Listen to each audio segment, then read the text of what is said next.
Padres return home to their baseball palace for the first of 6 games on this homestand. The Atlanta Braves, the opponents tonight.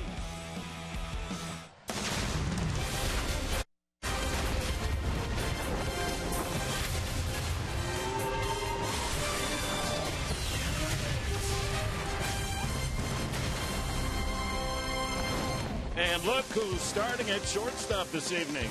The Major League debut at short for Jed Jerko. And look who's back at Petco in an Atlanta uniform. And he is hot. Maven is hot, leads the Braves in RBIs. As we welcome you to the first of the 3-game series at Petco Park, the Atlanta Braves in town against the San Diego Padres. And good evening, everyone, with Mark Grant, Dick Enberg. Pleased you've joined us on this Monday. The Padres have won each of their last 2 series, took out 2 out of 3 from Cincinnati, then went to Colorado, won 2 out of 3, and they meet a club, Atlanta, that has had trouble winning on the road. 2 wins in the last 17. Yeah, terrible right now for the Atlanta Braves as they hit San Diego on this road trip. And for Colin Ray, it could be a great opportunity for him to win 2 in a row. He's familiar with the mound here at Petco Park. Let's see how he does against the Braves tonight. 25-year-old picking up a win last Monday night. His 5 innings, 7 hits. The one thing that really sticks out, Dick, is support. And you know what? If you're going to write a script for a rookie to make his debut, give him some support. 11 runs. Got his first major league hit as well. But you know what I saw? Mid-90s fastball. He's got the curveball. And he can swing the shillelagh as well. He got a pitch up and got on base, so good for him. Everybody from Cascade, Iowa was in attendance. He's batting 1,000 right there. So let's hope for good things tonight in the second major league start for right-hander Colin Ray. And one of the men that Ray is going to have to deal with tonight is former Padre Cameron Maven, who has been a shocker for the Braves fans. He leads the team in RBIs and a couple of game winners in the last series. Yeah, there's a trifecta right now for the Atlanta Braves who are playing really good baseball, and Nick Markakis is one of them. You know, he's had the neck injury. He had off-season neck surgery. He is fine. And versus the Padres, 351 right now, 20 out of 24 games he's hit safely. He's very aggressive early in the count, so Nick Markakis is one. And also, you mentioned Cameron Maven, Dick. His stroke, he's going to right center field. When he needs to pull the baseball, he does that as well. Got a walk-off home run yesterday. Just a whole different stroke. And then Jace Peterson. You know, early in the season he struggled. They put him in the leadoff spot. He got hot. Now Freddie Gonzalez putting him down in the lineup for more RBI production. So Jace Peterson, Cameron Maven, Nick Markakis. Trifecta. Hopefully the Padre pitching, including Colin Ray, can shut him down. So the story, will the Padres raid, glimmer, and shine tonight? He'll have plenty of support. We'll get that story when we come back.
Padres baseball brought to you by Sony's Action Cam.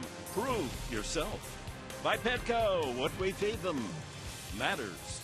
By Jack in the Box, for a limited time, try the new Portobello Mushroom Buttery Jack with melted garlic herb butter. And by Land Rover, above and beyond.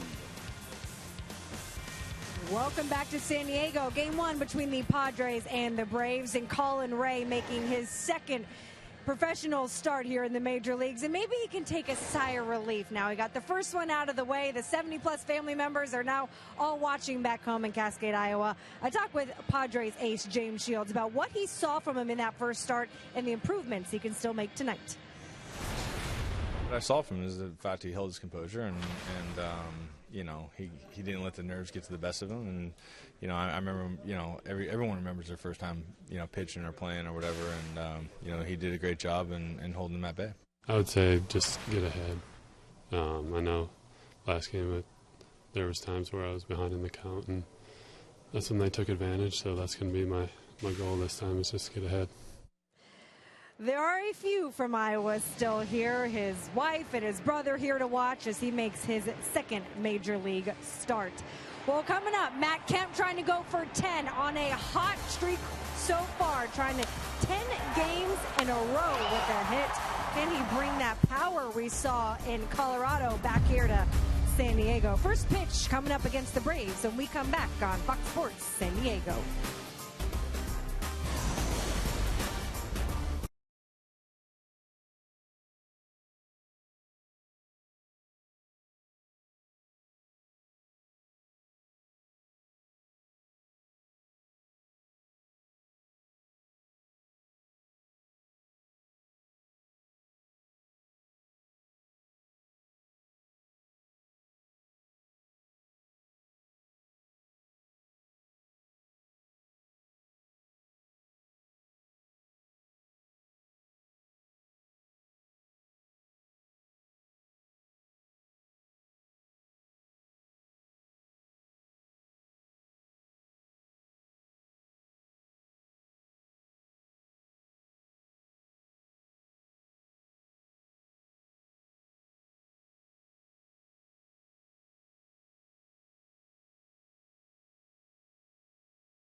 From Cascade, Iowa.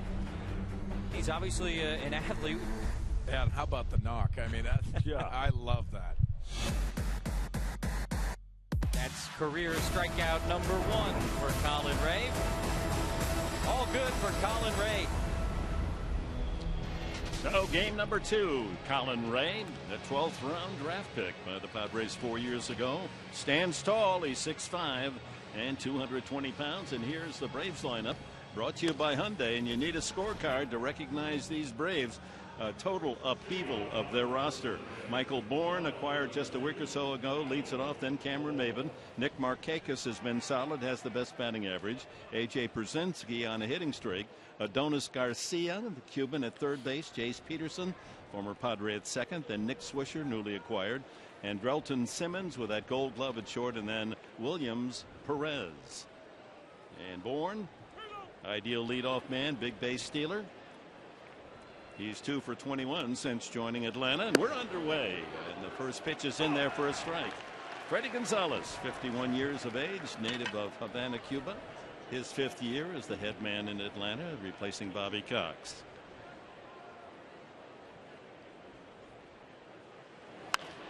Slap foul. Well, you heard Colin Ray. His goal tonight is get ahead of the hitters. And he does against Bourne, 0-2. So just 2 for 21 as a Brave. He was hitting .246 with Cleveland when they let him go. That was a high fastball at 93. Well, the 93-mile-an-hour fastball from Colin Ray. He's got to spot it. But the way the defense is playing, they're going to pitch Bourne away. I'm anxious for the kid's second start. A little less adrenaline flowing tonight. That's not quite called a strike. The way Las Diaz raised up out of his crouch, you thought he was going to fire that right hand. Trying to backdoor that curveball to Bourne.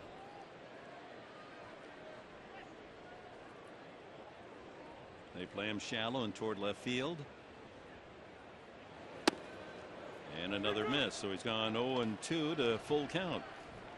Diaz calls the balls and strikes with Guccione, Blazer, and Nelson on the bases. Challenge with a fastball right here. Fastball away. And he walked him after jumping in front 2 strikes. Not a good start. Well, the scouting report for Colin Ray is brought to you by the Tilted Kilt. We talked a lot about him his last start, but a refresher course, fastball, curveball, cutter, and a split. Hey, trust your stuff. Turn it loose. Don't aim the baseball. I talked to Darren Ballsy, the pitching coach for the Padres. He said maybe just a little tentative. Let's see if he turns it around tonight and goes right after him. Maben has been very productive as an Atlanta Brave, hitting .277. He leads the team with those 51 runs batted in. By the way, Freddie Freeman, perhaps their top hitter, the first baseman, is on rehab. He may be back 3rd game of the series. So the Padres don't have to face his left-handed talented stick. And Bourne, with his potential to steal, he has 322 career stolen bases. They'll keep an eye on him. Maben, a walk-off home run in Atlanta, 2-1 win yesterday. There he goes. Throw by Norris is in time. Number 32 for Derek Norris.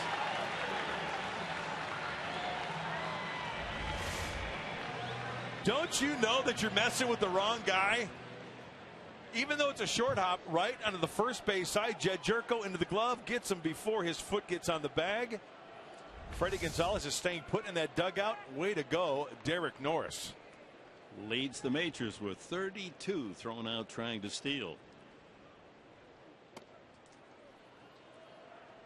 1-1 now to Maben. Most runners caught stealing since 2011. Martin back in 2011 with 35, but this year Norris ahead of some pretty good catchers. Chopped up the middle. Jerko's first chance. Perfect. Oh, look at him. Look at West Virginia working at shortstop. Padres defense brought to you by your San Diego County Ford dealers. Jerko at shortstop working with Corey Spangenberg. In the outfield, it's Upton, Venable, and Kemp left to right. Solarte and Alonso occupy the corners, and Derek Norris behind the plate. Nick Markakis, as you saw earlier, he has worn out Padre pitching. 14 games. He's hitting .351 against San Diego hurlers. First round pick of the Orioles back in 2003, traded to Atlanta this year.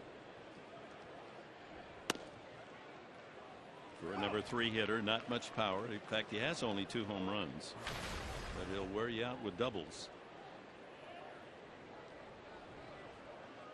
And a consistent hitter. He's hit safely 20 of the last 24 games. And he'll go to all fields. 0-2. James Shields. What was that? Those cameras and those lenses are expensive. I guess the Padres can afford to pay for them, but Rip foul. Look out. Doing a little dance. Terry Pendleton, the coach at first base. James Shields up to his ballyhoo is Tom Fuller. Oh, he's got the Sharpie. Where I think he's going to send us a message, or he's going to put a batting glove over the lens. Thank you very much. Swing and a miss. You don't get Markakis very often. A breaking ball and the first strikeout for Colin Ray. Padres come up. It'll be Solarte leading off.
By Toyota.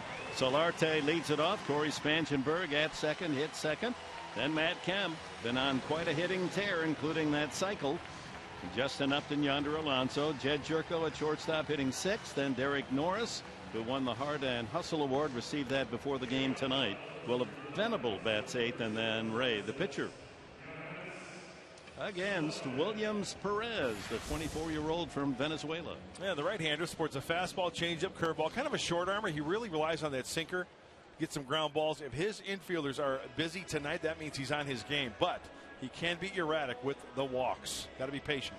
His last 5 starts have not been very good. 1-3 with a 6+ ERA. But you go back to June and he handcuffed the Padres, beat them 4-1, and the run was unearned, gave up only 4 hits.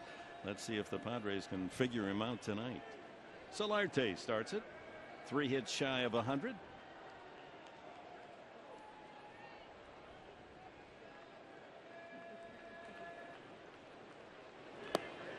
And as per usual, he takes that first pitch. Might take until he sees a strike.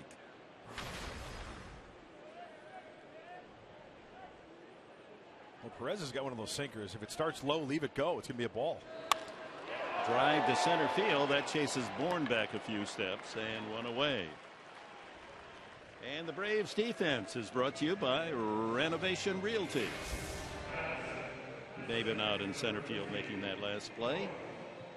Bourne and Markakis at the corner spots. Garcia, Simmons on the left side. Peterson and newly acquired Nick Swisher at first base. Brzezinski behind the plate. Spangenberg, the only Padre that managed any success against Perez down in Atlanta, as the Padres failed to get an earned run, lost 4-1. He had a couple of doubles. And his knee is feeling A-OK. You should have seen him going down that first base line in Colorado. 91 on the Perez fastball. He was running like the wind, Corey Spangenberg. Well, it's interesting tonight with the experiment of Jerko at short to allow Spangenberg into the lineup at second.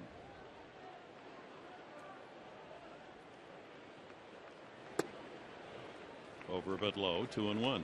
I think what Perez is one of those pitchers where if he finds his groove early, you look out. So if they can draw some walks, get a big hit, as Derek Norris is talking with the Padres shortstop Jerko. Come up with a big hit, maybe walk a couple, get him into the stretch. Another chance for Maben in center. Went the wrong way, but it's high enough that he can coast in and make the play. And Matt Kemp, first time at home since he became the first Padre in 47 years to hit for the cycle.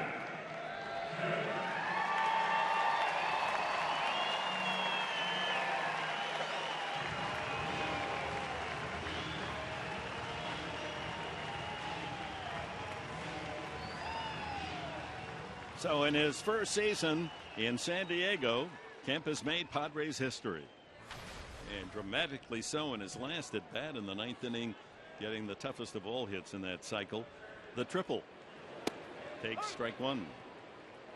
9-game hitting streak for Kemp. And true to form, much like he offered last year after the All-Star break, a totally different hitter. Strike two. You know, the ironic thing about Matt Kemp's cycle is that everything was in center field. He was the big part of the field, right center field on the triple. He was seeing the ball nicely and squaring it up. See if we can extend that to a 10-game hitting streak. Strike three. Didn't get the bat off his shoulders. 3 straight strikes called by Laz Diaz. And the Padres are gone in the first inning. Braves coming up. It'll be A.J. Przinsky leading off. No score at Petco.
Should maybe start and take some ground balls and see how I'd feel over there. Obviously, it's an opportunity. Just kind of go out there and just play a game. I've played short my whole life, so hopefully there's not that much of an adjustment period. Welcome back. That was Jed Jerko talking about his first professional start at shortstop today. I talked to Pat Murphy before the game on why they decided to make this decision, and they said based on how well Yangervis Solarte, Jed, and Corey Spangenberg have hit the ball recently, they wanted to keep them in the lineup. And then it came down to 2 options. You either had Spangenberg or Jerko. They had an animated conversation before the game today with all the coaching staff. At the end of the day, they decided Jerko because Spangenberg came off the DL recently and just thought they would give him more time. And the first man up, A.J. Przinsky, a hot hitter of late, bounces one to Solarte. It moved over in the shortstop position with a shift on for Przinsky. You also saw that Jerko saying, I played shortstop all my life. All his life, meaning high school, little league, and at the University of West Virginia, but not as a pro. A couple of things come into play as shortstop. More range to cover, and the arm going into the hole to the right. Thrown across your body to your left at the shortstop position. Adonis Garcia, 30-year-old native of Cuba. They picked him up as a free agent, minor leaguer in spring training. And with the trading away of Juan Uribe and Kevin Johnson, they needed a third baseman, and here he is. 20 for 80 with 4 home runs. They like the pop in his bat.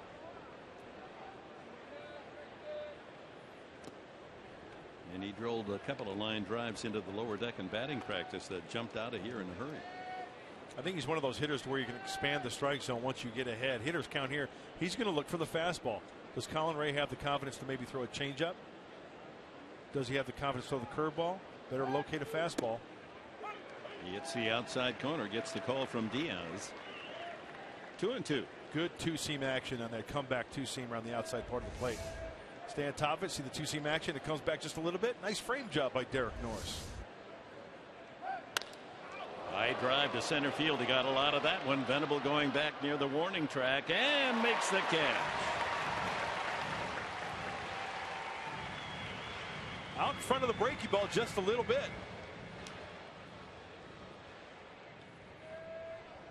Well, the Padres with one of many big trades made in the offseason by A.J. Preller just before the start of the year with the Braves.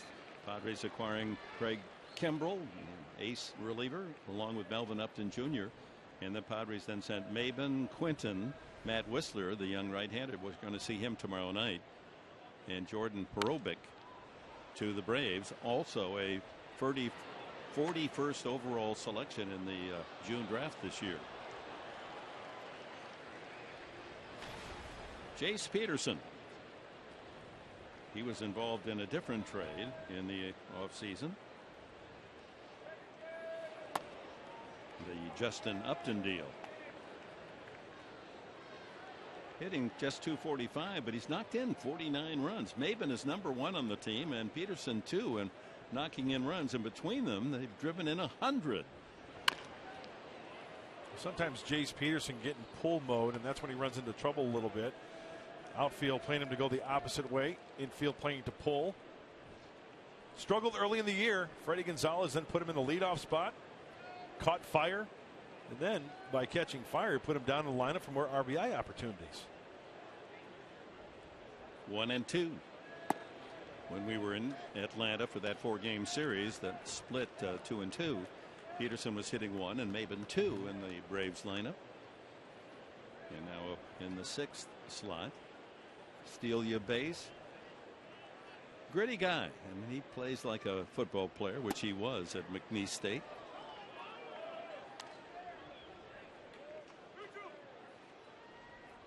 Full count.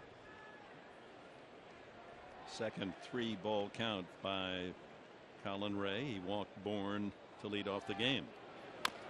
Fouled at the plate. Looked like a little cutter right there. Little late movement into the fists of Jace Peterson.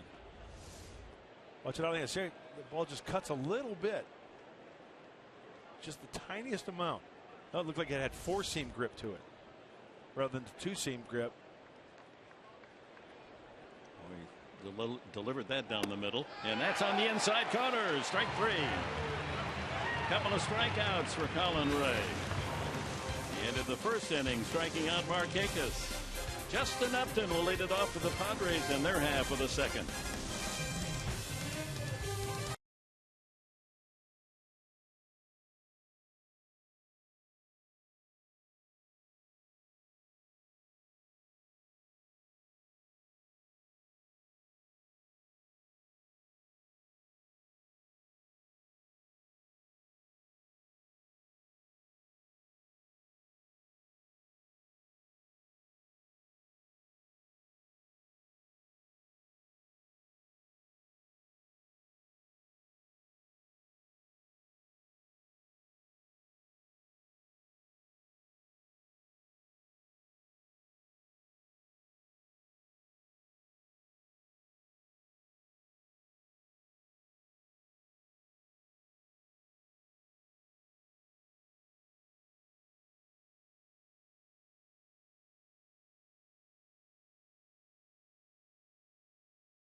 Lead it off, and he's our top tier player profile subject, brought to you by Arco. His career while with the Braves, 2 years. He was traded from Arizona, as you know, to Atlanta, hit .267 with 56 home runs. So 28 average per year as a Brave, and so far as a Padre with 20 home runs, 15 of those right here. He can hit home runs anywhere. We've documented that since his time as a Padre. Impact player, no doubt. And the first pitch in there for a strike. So the last 4 deliveries from Williams Perez, the 3 to Kemp taken for strikes, and now Upton.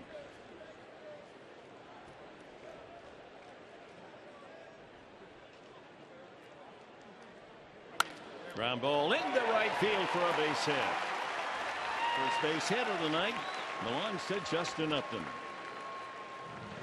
We mentioned it earlier, Perez, a sinker baller. When you get that sinker ball up, yeah, it's time to attack. But the one thing here, watch him get on top of this baseball and rifle it. The shift is on to pull to the left side. He stays on this baseball, stays on top of it nicely, roll it over. That's a pretty hit there by Justin Upton. Brings up Yonder Alonso at 271. That's the Padres' best batting average. And takes strike 1. That's where Williams Perez wants to live, right down there at the knees. Kind of slings the ball, short arm slinger. Kind of works on the side of the baseball. We had a slow motion release point in that last inning, almost working on the side of the baseball. That ball hit well to left center field, slicing away from Maven and all the way to the wall. Bounces over the wall, a ground rule double. Alonso tagged that one to the opposite field, and the Padres in business here in the second. Well, it's too bad that one didn't stay in the yard. It would have been nice to see Justin Upton possibly score on that one. It's a two-seamer. Like Justin Upton going the opposite way, Yonder Alonso goes the opposite way. And that's exactly what Alonzo Powell, the assistant hitting coach for the Padres, said before the game. I said, Alonzo, how do you hit this guy? Got to get him up, got to hit it where it's pitched. The last 2 hitters, Dick, they've done just that. So second and third for the Padres on a single Upton, double Alonso. And here's Jed Jerko, if you're just joining us, shortstop Jed Jerko tonight. It is 8th home run in Colorado. Ooh, good stunt by Brzezinski. He saved a run with that backhand. Nice turnout on this Monday night. Yes. Very humid in San Diego. You can see the reflection of the perspiration, especially on the pitchers. Infield back. They'll give up a run for an out. Outside corner. One thing I've already noticed, Laz Diaz, the home plate umpire, is giving the pitch off the plate to righties. He's giving it to Colin Ray, and he's giving that pitch right there to Williams Perez. So they kind of bank that as a hitter. And Laz Diaz is getting an earful from the Padre dugout, Pat Murphy.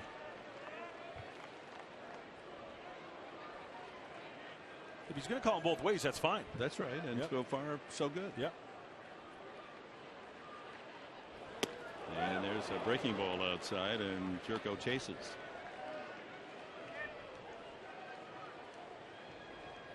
Well, we're mid-August, often regarded as the dog days of baseball, and the tempers are short, and that includes umpires. They've heard it all season long. Their fuse quite a bit shorter than back in April, when they might even smile. Way outside. So now is the perfect time if you're a player. Hey, umpires have feelings. They're humans, aren't they? I say hug an ump. You might get a call go your way. That's it. I said it. Hug an ump. Tell them you care. Send them a card. Second and third. No one out. Ooh, that one just off the plate. He didn't get the call that time. And it's 3-2 to Jerko.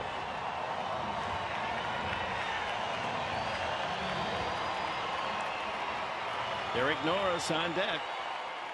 Padres trying to get on the board first. They have great success when they score the first run. And he chases a breaking ball, strike 3. Second strikeout for Perez as we look at the keys to the game. Brought to you by your San Diego Honda dealers. Well, the first key for me is get to the Braves bullpen, because their bullpen, it's kind of a mix and match. Finally getting some veterans who are used to pitching out of the bullpen to give the youngsters a look-see. They've got a bad ERA, 14th in the National League.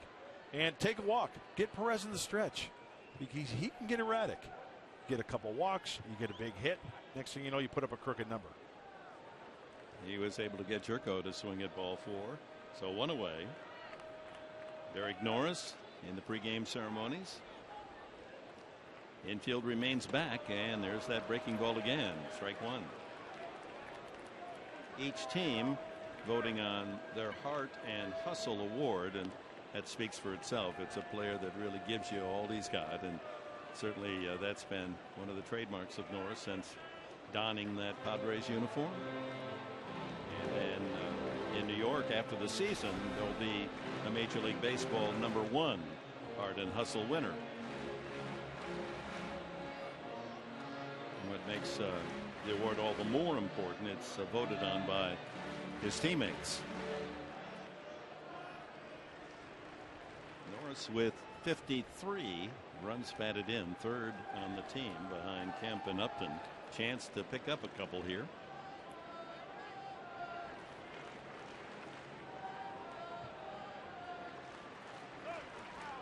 The man on second base, a series of signs from A.J. Pierzynski.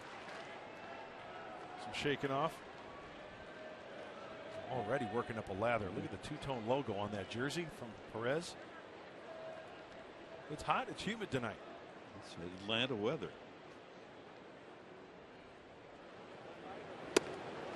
0-2. Keeping the ball at the knees. Norris trying to extend a modest streak. Kind of working over that baseball. Did you see that? Kind of almost on top of it. Getting that action on it.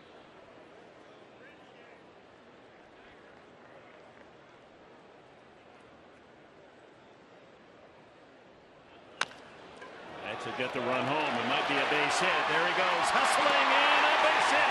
1-0 Padres.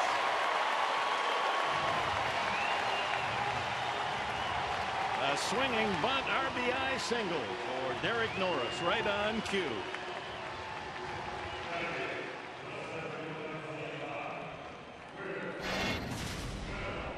Williams Perez likes to turn it over. He likes to throw the breaking ball as well. He's breaking out the breaking ball a little bit more. First pitch slider.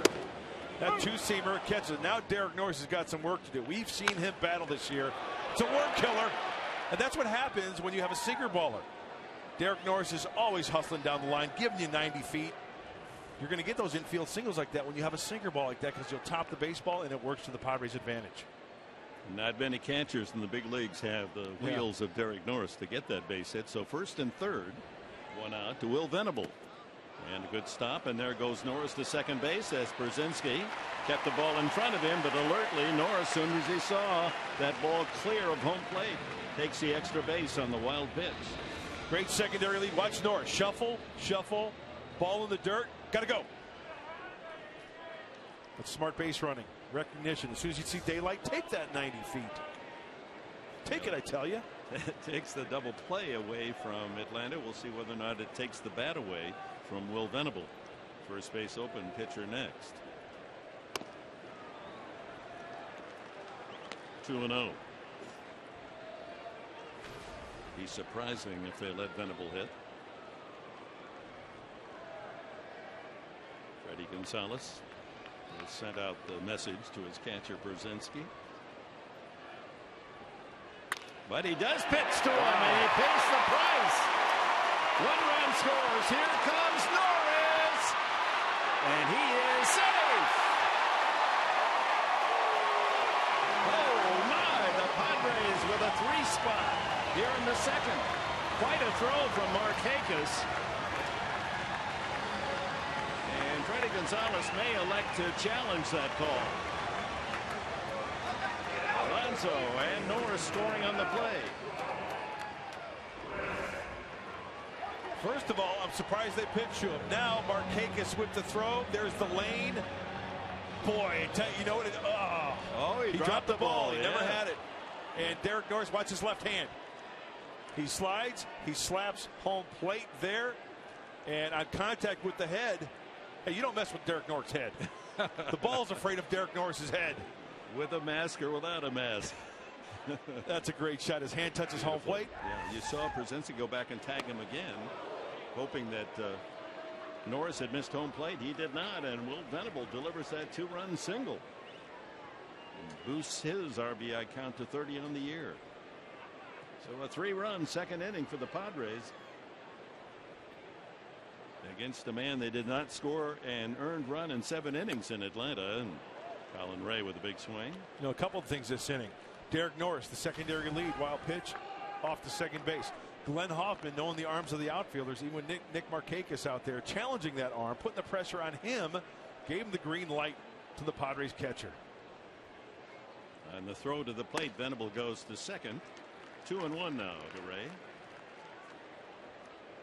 A base hit in his very first major league at bat, Ray. And a chance to help himself here. So Upton a single, Alonso a ground rule double after Jerko struck out. Norris a swinging bunt single, drive in a run, and Venable knocks in 2 more with a grounder through the right side. Foul ball.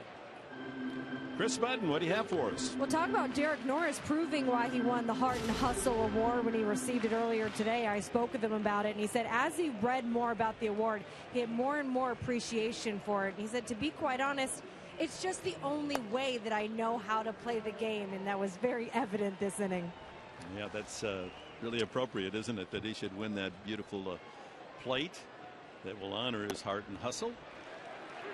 Hey, when you've got a guy on your team who played with a broken leg in a high school football game for 3 quarters, that's heart and hustle.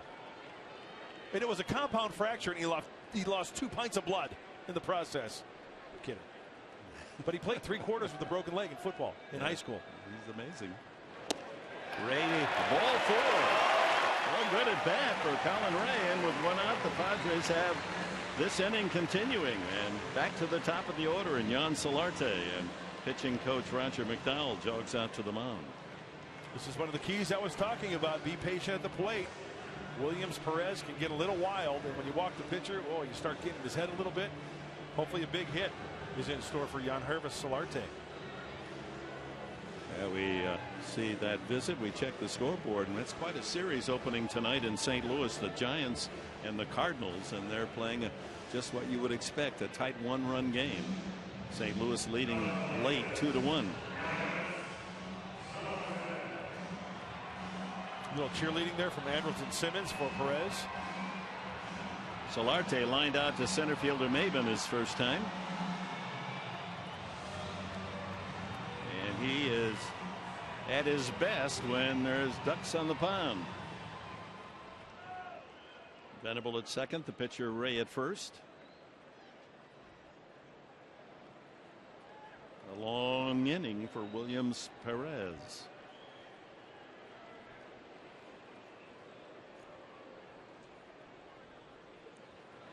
That ball high in the air to right field, down into the corner. And Markakis has room to make the catch at the 322 sign in foul territory. Advancing to third on the play is Venable. Well, our closed captioning, as always, for tonight's game, brought to you by Wiener Schnitzel. The 8th man to come to bat here in the second inning is Corey Spangenberg. Fly to center field his first time. Runners at the corners. Venable and Ray.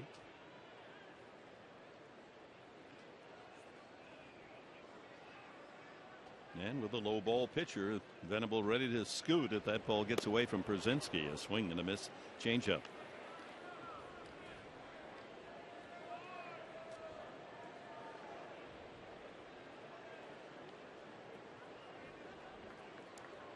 Now, some guys get all the luck. Colin Ray, 11 runs to support his first start. Now he's got 3 spot here. 1-1. And the Padres aren't through yet.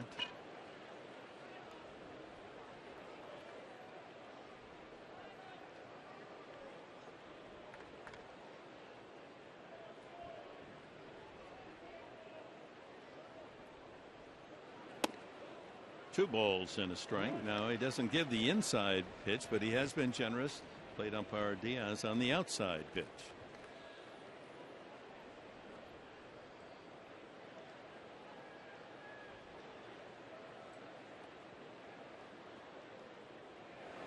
Ground ball, but the second baseman Peterson is there to get the force.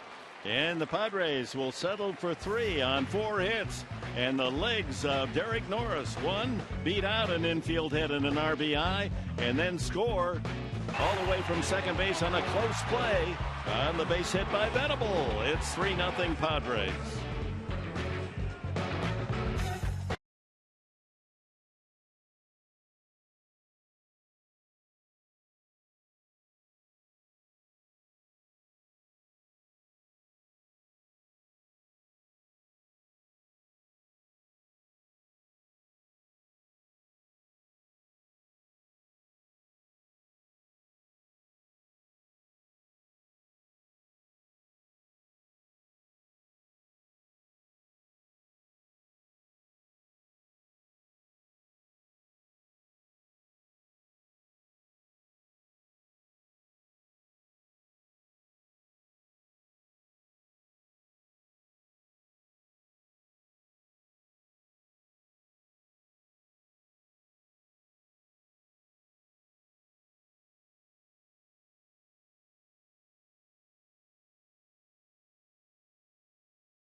Trucks. Who's the pitcher's best friend, Professor?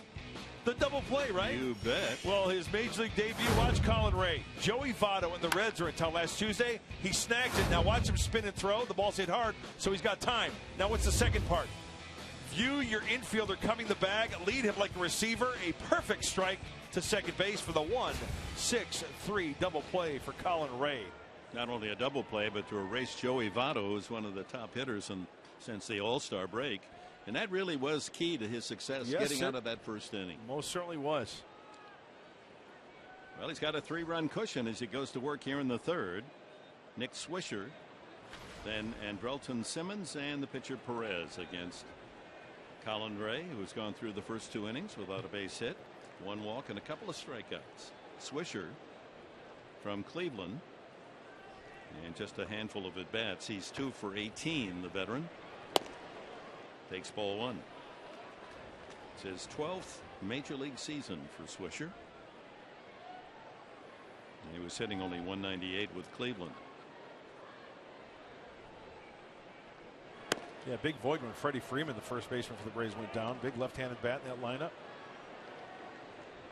Boy, the lineup change for the Atlanta Braves is beyond dramatic. Compared to the team that started the season or played last year, 3-0 now to Swisher.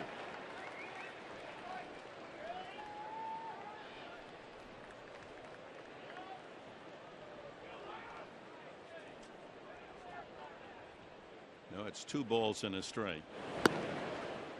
And 3-1. Don't want to walk that leadoff man.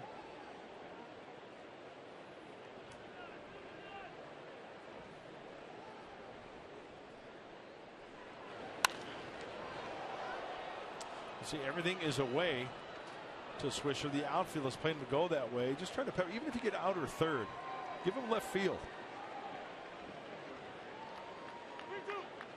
Going home with a souvenir.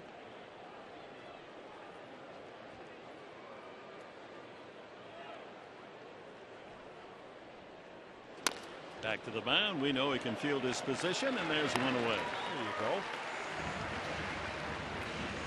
Well, go back to last year. These names wore Atlanta uniforms. Hayward, Gosselin, Freeman's on the DL right now. Justin Upton, Chris Johnson, Evan Gattis, Simmons still here, Melvin Upton. That is a real turnover. Bourne, Maben, Markakis, a big trade from Baltimore. Brzezinski, Garcia, an emergency third baseman. Peterson from the Padres. Swisher just signed, and then Simmons. Yeah, some veteran guys that mixed in with a couple of youngsters. Jace Peterson, Adonis Garcia. Rest of the guys, plenty of big league time in that lineup today. And Drelton Simmons engaged in a fracas in Atlanta, remember, back in June when he came in high on a slide into Derek Norris at home plate. 2-0.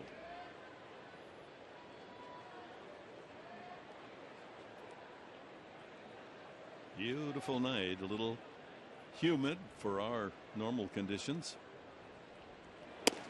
And he falls behind 3-0. Pitcher Perez on deck.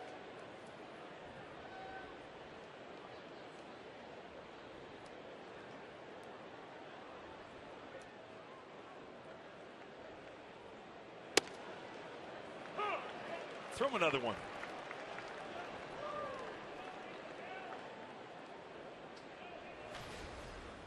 "25-year-old from Curacao.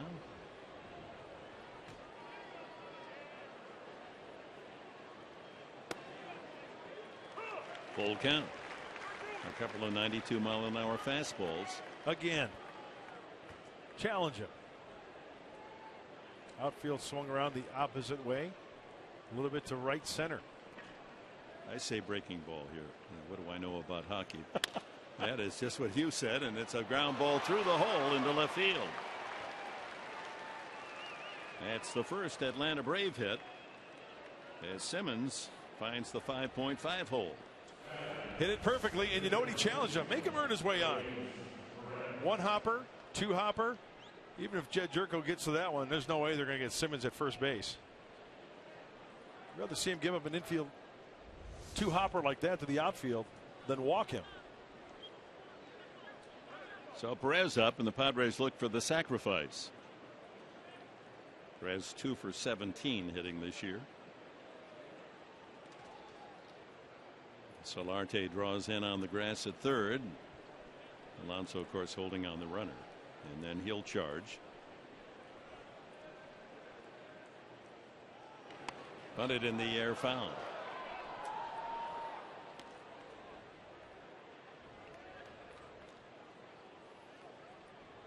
Boy, we've gone just a week, and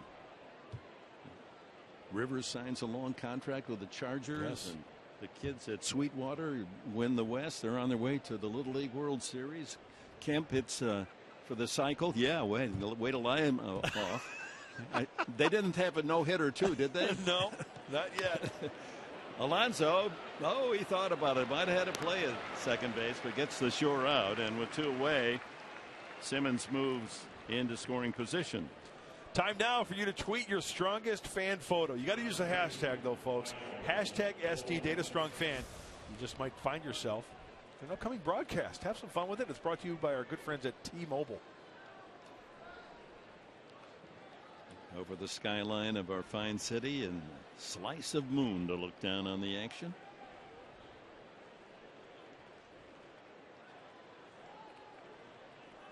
Kind of moon that makes you want to hug an umpire. Michael Bourne, the leadoff man, takes a strike. Bourne walked the first time. You know, I thought that was an excellent move by Alonso. Padres are up by 3. You don't want to create a big inning. You want to get the for sure out. And that's exactly what he did, going to first base.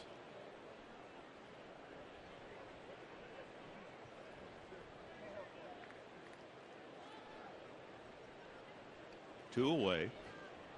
3-0 Padres here in the third.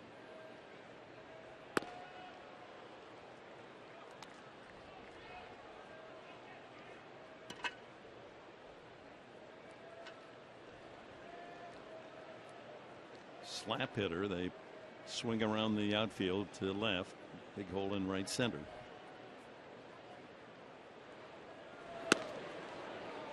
A little cut fastball. Oh, a late call from Las Diaz, too.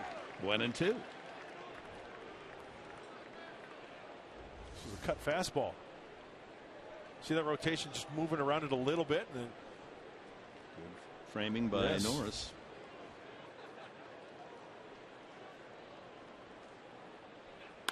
Back to the mound by Ray. Spanchenberg has to hurry and gets him. The speedy Bourne, and Spanchenberg played it perfectly, in the inning in the books. After 2.5, the Padres 3, the Braves 1. Spanchenberg with a good play to nail the speedy leadoff man.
Brought to you by Sequan Casino. Play, win together in the heart of San Diego. By your San Diego Lexus dealer. And by Jerome's, proud sponsor of the best seats in the house. Derek Norris figuring in all 3 runs as the Padres lead 3-0 in the bottom of the third. And Matt Kemp will lead it off for San Diego, followed by Upton and Alonso. Inside all the way to the screen. Breaking ball. No intent there. So 9-game streak for Kemp. One of the current long streaks. Crawford, Echeverria, and Polanco with 10 in a row.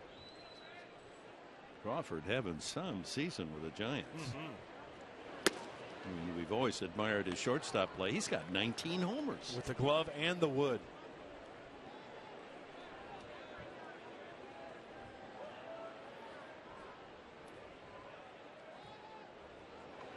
3-0 to Kemp. St. Louis beat the Giants 2-1 tonight. Arizona a winner at Pittsburgh 4-1. How about the Nationals, Professor, falling below 500? Oh, they have. Isn't that stunning? It's unbelievable. Ball 4. You know, Washington, if you compare Washington and the Padres, they'd only be 2.5 games ahead of San Diego. Yeah. Well, let's take a look at the National University standings. Well, the Mets really creating some distance between them and the Nationals. Atlanta here tonight, 9.5. And then to the wild card. I talk about a really nice wild card race. It's going to be interesting down the stretch. Washington has lost 6 in a row. trying to work on the deficit for the Nationals on Capitol Hill. Gotcha. Good one. Upton with Tampa lead off walk, and that's 5 straight out of the strike zone for Williams Perez. Upton started the Padre rally in the last inning with a single to right field. We're going to go to Washington on the next road trip. In fact, that'll start a week from tomorrow night. 3 in Washington and then 3 in Philadelphia. Hopefully the Padres get a good roll going here at home before they hit the East Coast, because playing on the East Coast is always tough. Going across the country, and it's going to be hot and sticky. It's tough for any club, but they'll be prepared.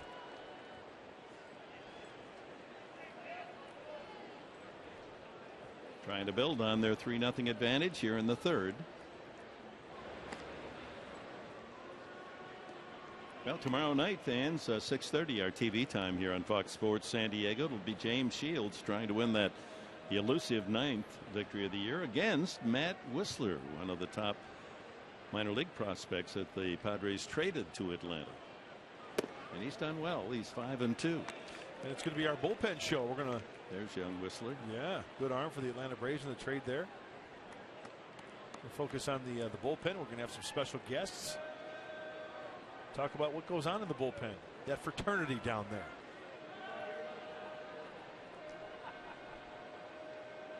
Six straight balls thrown by Perez.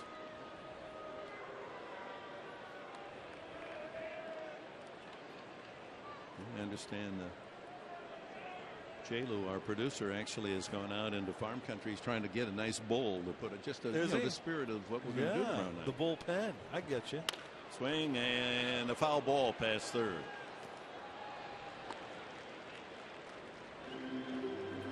That's how that name came about, right? The bullpen, because that's where they put the extra pitchers.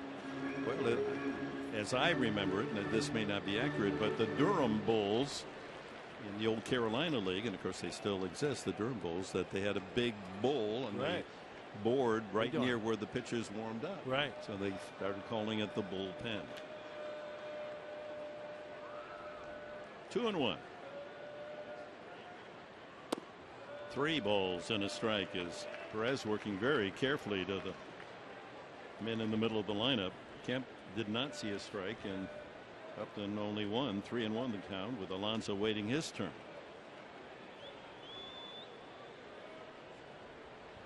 Freddie Gonzalez, where oh where have my hitters gone?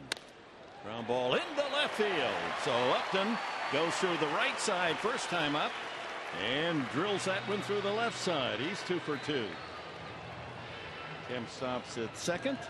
No one out for Alonso. And what do you know? Yonder Alonso coming up a double bagger first time up. Second time around, and let's take a look. Working around that baseball, the side to side spin. Upton stays on it nicely, and as you mentioned, Dick, using the whole field there. Yeah, it's a 6-hopper, but that's a big league knock. Even the Gold Glove at shortstop Simmons can't come close to that one. Alonso doubled, ground rule double off the warning track in left center last time and scored one of the 3 runs.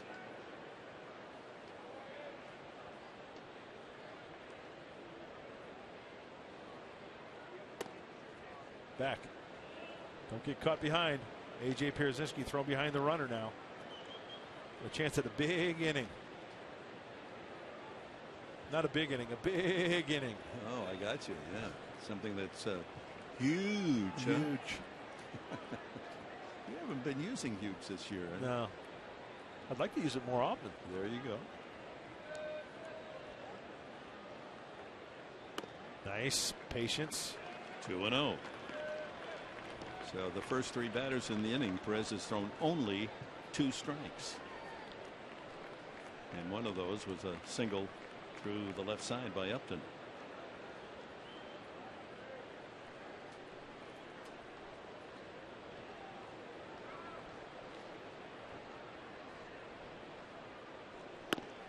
Oh, he's all over the place. What in the Ricky Vaughn is going on? Look at the pitch count for Perez. 48, 24, and 24. That's 50% strikes.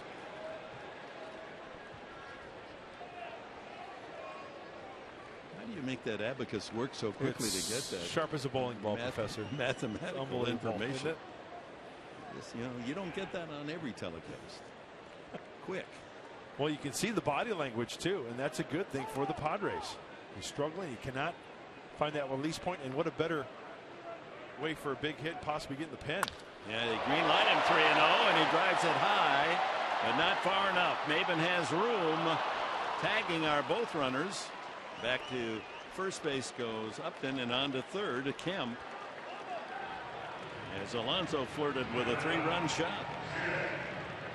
You know, it didn't really have that sound, Dick, off the sweet spot. Maybe towards the end of the bat just a little bit, but great idea on the high pitch. Once again, belt buckle high, just working underneath it a little bit. Generating that power from the legs up through the hands and the barrel of that bat, just working underneath it. Well, that Phantom Cam, the Fox Phantom Cam, when the bat after contact wiggles a little more, you know they haven't hit the sweet spot. When they hit the sweet spot, there's no wiggle after contact. It's got to be a dance in there someplace, huh? First and third, and Jerko struck out the first time. Remember last time up, Dick, that Jerko got some breaking balls later in the at-bat. And Perez eventually struck him out. And the 3-2 pitch. Yeah, let's see if he goes back with that breaking ball. That was the first pitch. It was not a breaking ball.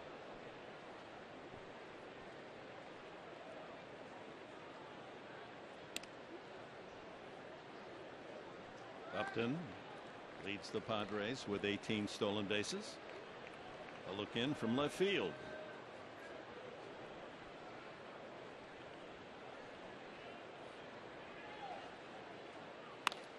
Base hit, no. A line drive back to first. A double play. Oh, my. That ball a sinking line drive, and third baseman Garcia able to snare it, and the quick throw to first doubles up Upton. And the Padres hitting tough luck there. That ball didn't have much of a carry. It's still 3-0.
Padres 3 runs on 5 hits. The Braves scoreless on just 1 single.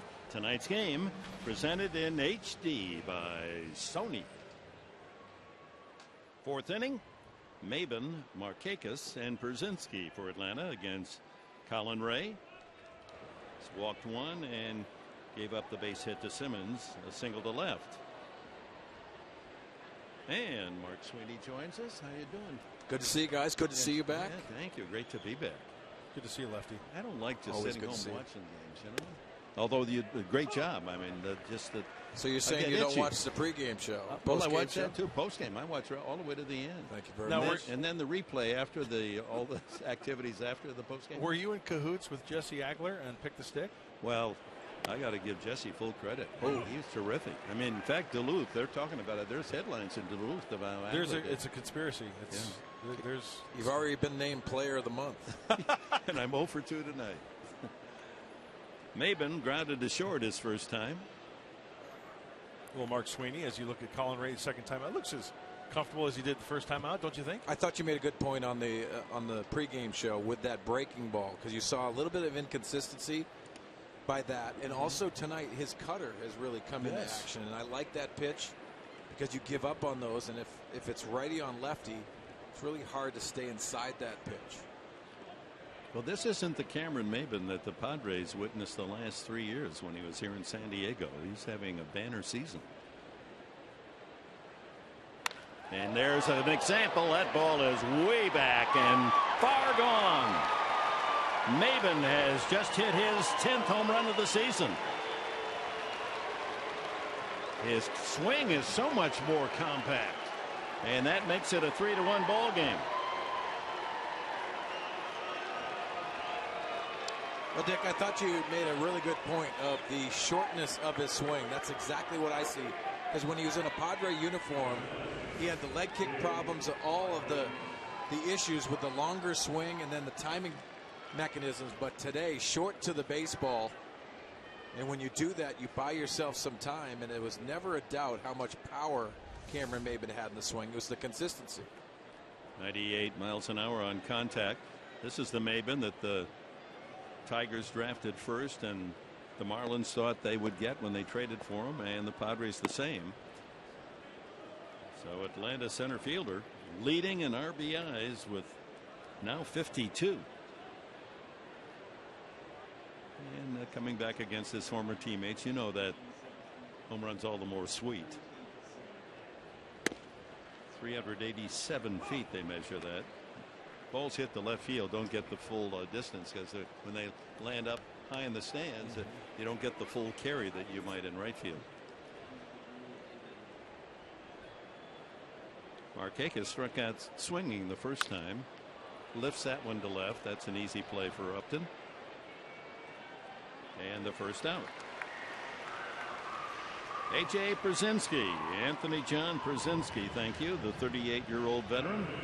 And since July 5th, look at that, he's the 5th best average in the National League at 345. You know, for A.J. Pierzynski, and being in an Atlanta Brave uniform, came with a lot of doubt at times as a teammate, how he plays, but everyone has given him rave reviews, how he's prepared, gets ready, and handles the staff.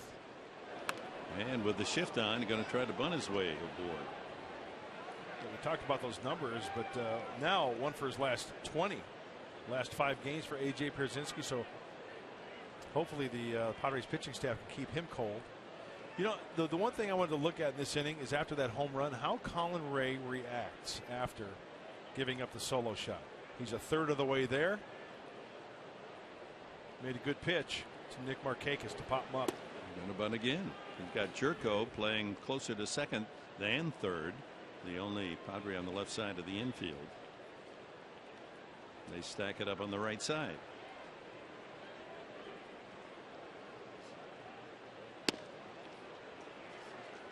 One and two. Well, that's a good fastball on the outside part.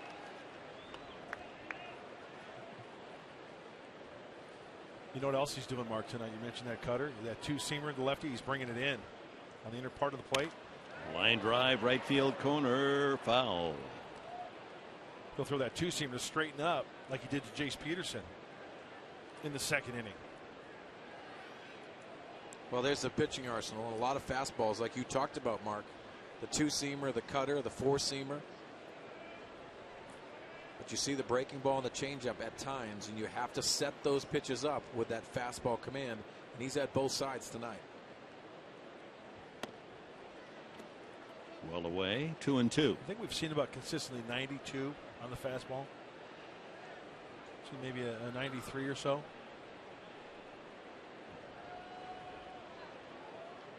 Curveball. Get it down. Derek Norris wants it down. Ground ball left side. Jerko smothers it, gets up and throws it out.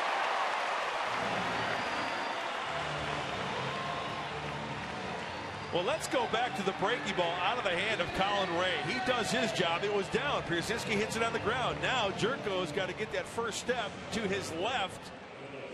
And the kid from West Virginia, here's the breaking ball. Brzezinski goes down and gets it. That's exactly where he wanted it. Now, Jed, it's your turn. Look at those eyes. Follows it right to the glove. And then to get up quickly to his feet and fire a strike. A lot going on there. Well, I'm not worried about the arm strength of Jed Jerko, and that is a transition because you're used to those throws from second base. Maybe sidearm throws that you get from second base, but you got to get a four-seamer action and over the top. A nice throw by Jed. Adonis Garcia chasing that curveball. He fly deep to center his first time. Just ranging to his left, but how he gets up and gets behind that throw, and that actually was sidearm. That's where he feels comfortable transitioning from second base to short. A ball, 2 strikes, 2 outs, bases empty. Maben has broken the shutout bid of Ray with a home run to lead off this 4th.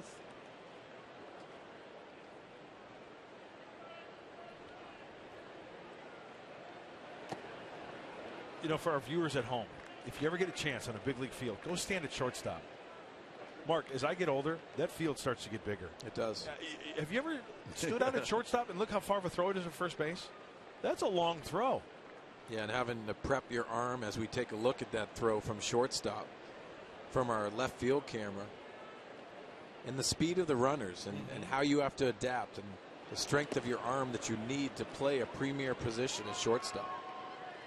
So after leading on the count 2 strikes, Garcia's worked it to 3-2. And let's face it, you go through little league to the big leagues. Who's usually your best athlete? Shortstop. Your shortstop.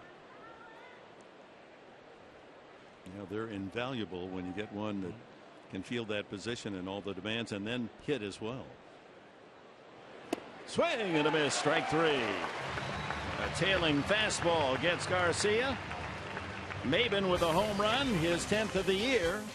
And at the middle of the 4th inning, it's the Padres 3, the Braves 1.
Norris will lead it off, and his legs and his arm and his honor the game tonight. The Hard and Hustle Award.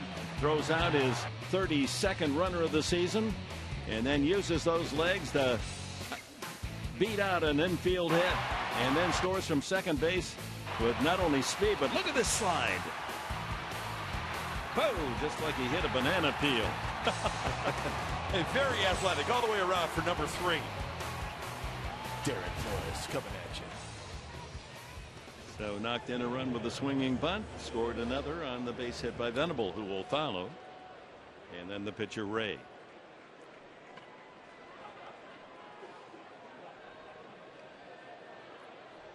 Mm, 13 home runs. He's also given the Padres some good power this year.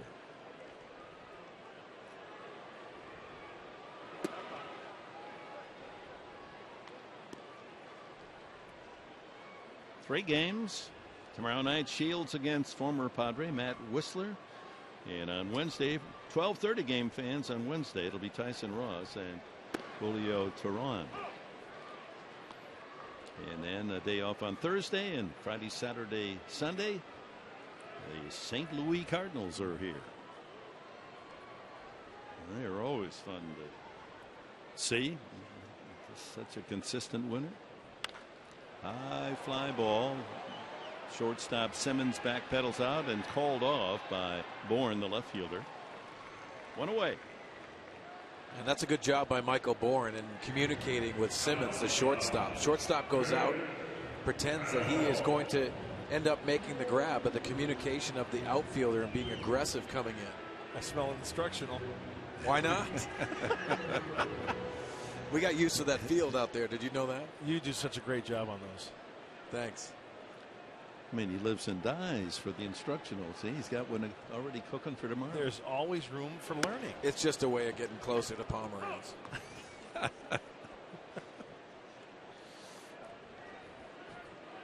Will Venable, a 2-run single. Back in the second inning.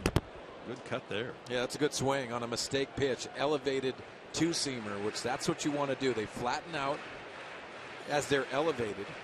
When you get on top of those pitches, it has a sinking action which goes down in the hitting zone, which is very difficult to elevate.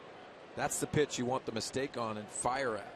Mark, that's what happened in the second inning with Upton and Alonso. They both got sinkers up. Made him pay. And those kids are ready to get themselves a souvenir. Up the middle, another hit for Venable. They're both Justin Upton and Will Venable with a brace of hits tonight. Well, back-to-back perfect swings by Will Venable. You see in our Phantom Cam, perfect balance by Will Venable. At times he gets in front on the front side and doesn't have that balance, but you see that line drive into center field. Nothing better than a hitter seeing the reaps of a good swing going up the middle. It's a great feeling, just cruising into first base. And that was a 2-strike pitch. Ray walked the first time. Let's see what kind of bunter he is. Yeah, not a bad situation for the Padres here, up 3-1 and setting Will Venable in motion. And you know what? I'm right there with you, Mark. Maybe even for like a butcher boy, why not try to put something on there? Because they're going over to first base to see, what kind of reaction from Colin Ray as well. Well, most times in bunting situations, you're going to see a pitcher go over there to see if the Padres tip their hand, possibly seeing Colin Ray in his actions in the batter's box.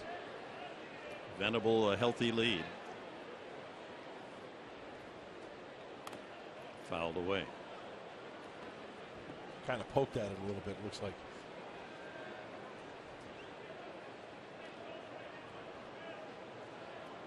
Well, now you have the infielders moving, as we can see in our shot there. Creating that. Third baseman's in. First baseman has to be aware. And the bunt play is in action. That's the reason why it's not a bad time to take off and run when you have a base stealer at first. He was leaning. But he measures his lead as well as any Padre. He's been tutored for several years by Dave Roberts. Yeah, great point, Dick. And Dave Roberts encourages Will Venable to increase that lead. Almost getting that right foot at the cut of the grass. That's a good bunt. Perez gets the out over to the second baseman. And Venable in scoring position. Well, for all you youngsters out there that are trying to put down a bunt, if you don't feel comfortable about it, you want to soften it in the front and make sure that those pitchers do it. You can see on top of the baseball and bunting the top part of the ball.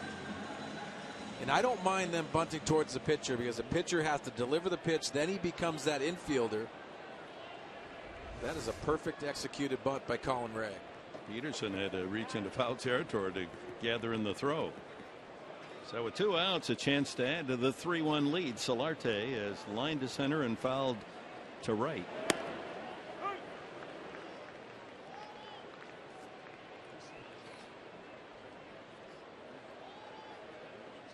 Solarte with some big hits this year.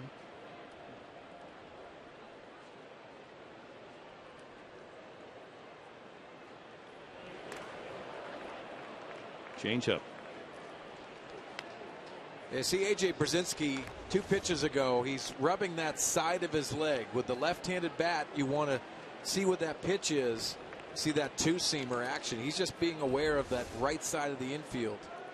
That two-seamer was supposed to be on the inside part of the plate. That leaks out on the outside. Fastball up here, it looks like. Whoa. Way up. If you're on the corners, you don't have the benefit of seeing the direction of the pitch. That's the reason why AJ will alert the first baseman or the second baseman over there, pulled on the right side.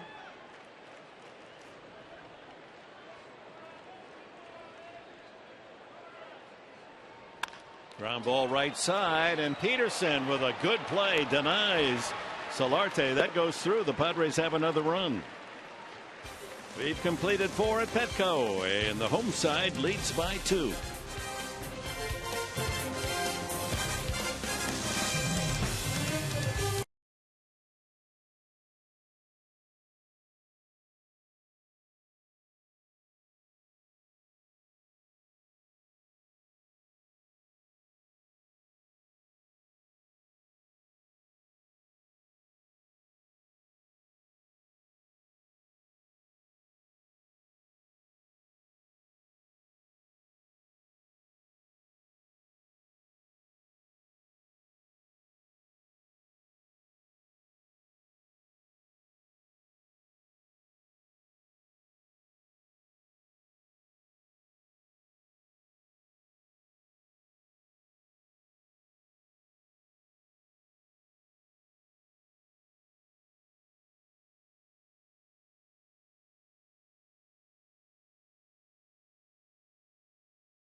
Tomorrow on Fox Sports San Diego, ST Live returns, and this week, Yannier Solarte and Jose Valentin stop by the studio. This week, Solarte tells his life story of family and baseball abroad.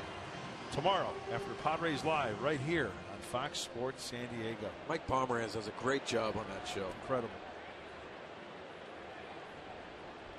When isn't he outstanding? He's always terrific. He's like regular modern-day Renaissance man, isn't he? He is. Understand in between all the assignments, he does a little cooking, so he feeds all the folks over there at Fox Sports San Diego. And then he hops in the car and limos the guests home. He's an Uber driver. Yeah. 5th inning, 3-1 Padres. There's a good-looking breaking ball. Strike 1 from Reid to Adonis Garcia. No, this is Jace Peterson leading off, then Swisher and Simmons. A very impressive last inning for Colin Ray. Solo shot home run off of Maben, and then 1-2-3. Another breaking ball, 0-2. Back-to-back breaking balls, and that's the key right there. Already established the fastball on the previous at-bats. Now he's starting to work that curveball early in the count. Credit Derek Norris with that chemistry between the pitcher and the catcher. Well, not a lot of shaking off, I would think, right? With Colin Ray and Derek Norris. Another curveball coming. Strike 3 called. So he gets Peterson both at bats. He went backdoor curveball right here. He wanted it in, but Derek Norris does a good job of trying to frame it. And he may have gotten a call. That ball looked like it was off the plate a little bit, but you know what? That's a big league hang with him. 1 away. Nick Swisher tapped to the mound his first time.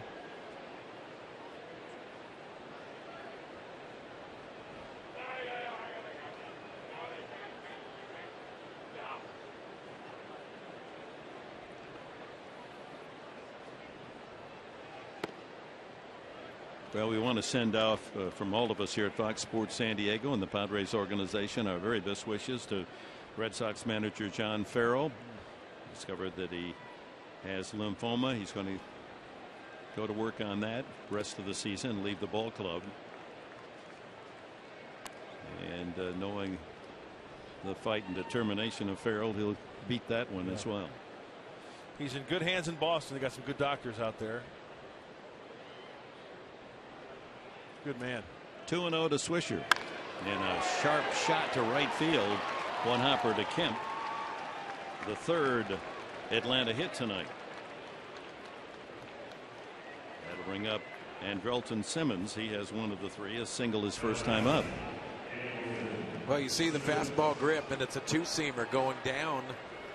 But when you're in a hitter's count, you can look for a specific pitch, and that's exactly what Nick does. That leg kick gets that foot down. It's a nice swing using his lower half, especially with that two-seamer. Nice job keeping his hands back as well on that. That's a compact, powerful swing right there. Simmons with the pitcher Perez next.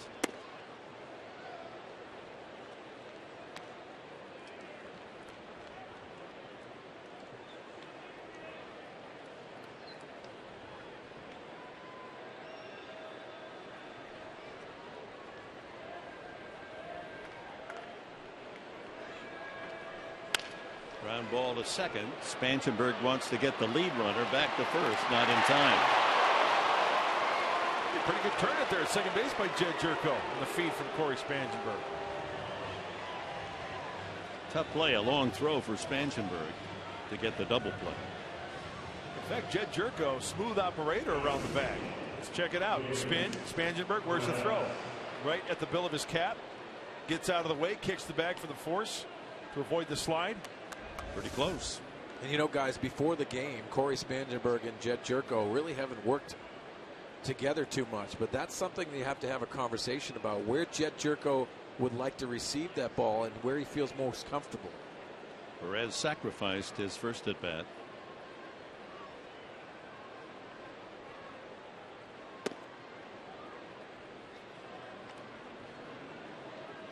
The relay from Jerko. Watch this. Yeah, nice transfer by Jed Jerko. Perez sends a fly ball to center. Venable camped out there, and the inning comes to an end. We're at the halfway mark in this one. 4.5 in the books. Padres lead it 3-1.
To the troops, brought to you by Bank of America. Thank you, troops. Corey Spanshenberg, Matt Kemp, and Justin Upton to bat for the Padres here in the fifth. They scored their 3 in the second inning on a single by Upton and a ground rule double from Alonso. A swinging bunt RBI single Derek Norris and a 2-run single from Will Venable. They've had other chances, unable to convert against Williams Perez, so it's still a close one, 3-1. Spangenberg flied out, grounded out. A great time to add on, as you said, Dick. This is very important. This is the part of the game where you have to separate yourself and give Colin Ray that encouragement to go deeper in the ball game, especially his second start. I wouldn't mind a little bunt right here, a little drag bunt maybe. And Swisher moves in tighter at first base just with that in mind. And there he shows bunt, ball 1.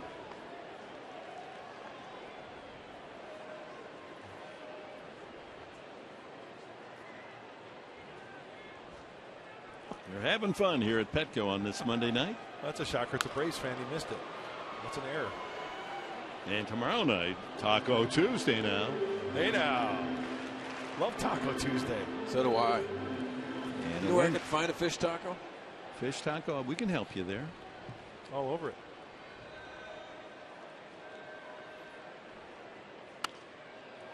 And 1-2 now to Spangenberg. And on Wednesday, they've announced, along with it being the final game of the 3-game series, Tyson Ross against Julio Teheran. The ceremonial first pitch is going to be thrown by one of my all-time favorite sports heroes, Rod Lever. The left-hander is going to throw the first pitch. Love it. Wednesday. The Rocket, right? Yeah. You know, and my sources tell me that he is so competitive. He went out and bought a couple dozen balls, and he's been practicing in the backyard. I'd like to see him bring his racket out and hit the baseball for over for a strike. Great idea. I love that. I agree with you. 2-2. Nub by the mound. Here's the legs of Spangenberg testing Simmons, and he gets him by a half step.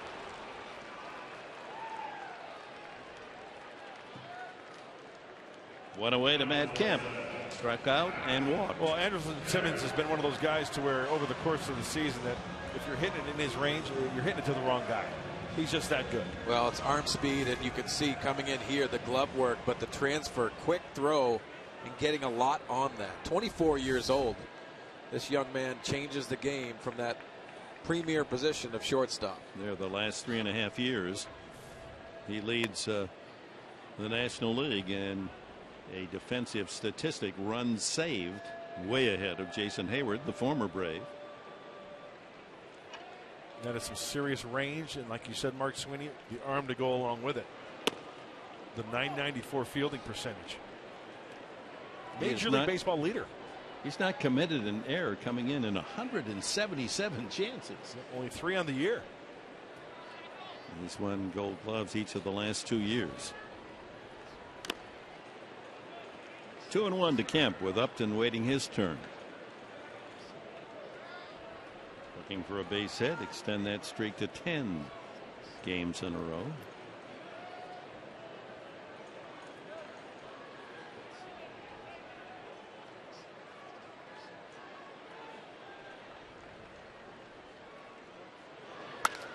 Right field and hit well. Back goes Markakis. It's gone. Touch 'em all.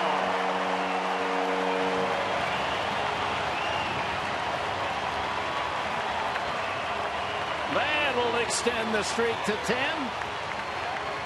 And the lead to 3 as Kemp hits his 14th of the year. Well, from the sound of this baseball by Matt Kemp, one, he knew what was coming. It's a flat 2-seamer. You can see this elevated, but lets that ball travel. Fox, the Phantom Cam shows you how deep he can get that. And take a listen to this. Oh, that's music. And that's the Matt Kemp that terrorized the Padres in the past with the power to the opposite field. So 4-1 San Diego, and here's Upton, who is 2 for 2, a couple of singles tonight.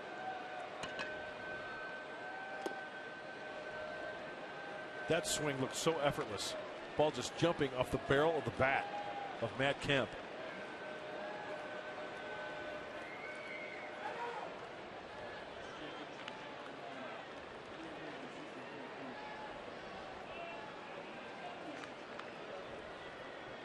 1 ball, no strikes to Upton. Pitching carefully to Justin Upton. He's fallen behind the Padres cleanup man both times, and then Upton goes to right field with a single, then to left field with a single. Kemp's home run measured at 364 feet. And another ball out of the strike zone. You know, Mark, I've been meaning to talk to you since the cycle Matt Kemp hit in Colorado. And we mentioned it on the air. Center field home run, center field single, center field double, and then the right center field triple. That's the phrase you like to use. The big part of the diamond, right? I've said it so many times, and there's a lot of hitters that can't do that. Can't go to right center or center field. When Matt Kemp is locked in, I've seen it so many times. That is his power stroke. If he's pulling home runs, it's a mistake, but it is right center to center field, and it is legitimate power when he's committed to doing that. Now 3-0. He swung and missed, and now 3-2 to Upton.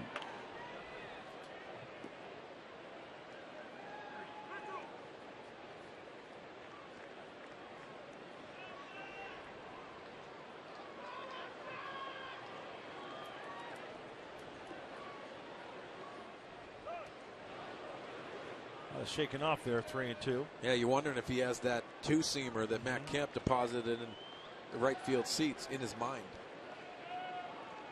Curveball. He put down a 2, whether it's a curveball or not. Yep. And it's ball 4. Second time. Well, actually, the first time Upton has walked, so he's on base all 3 at bats. Hey, you want an autograph from Yonder Alonso? Yes. Well, then mark your calendar for Saturday, August 22nd. The first 100 fans in line at the Cox Retail Solutions Store. It's in Santee. Get a chance to meet Yonder Alonso and get his autograph. The signing starts at 11 o'clock, so get there early to secure your spot in line. We'll see you there. When is that? That's August 22nd. Well, that's this Saturday then, right? First 100 fans at the Cox Retail Solutions Store in Santee. Yonder Alonso, a double and a fly ball that captured by Maben in deep left center field the last time. Both balls hit in exactly the same spot. One a little lower, bounced into the stands for the double. The other just not enough to clear the barrier. Misses with a changeup and about to offer his 80th pitch of the night. Williams Perez.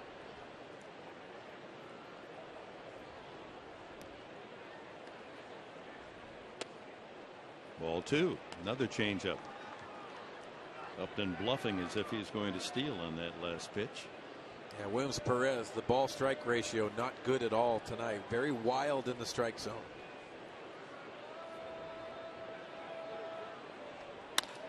Well, it should be too. Simmons will do it himself. 6-3, a double play. But the Padres get the home run from Matt Kemp, and after 5 innings at Petco, Colin Ray has a 4-1 lead.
this game summary.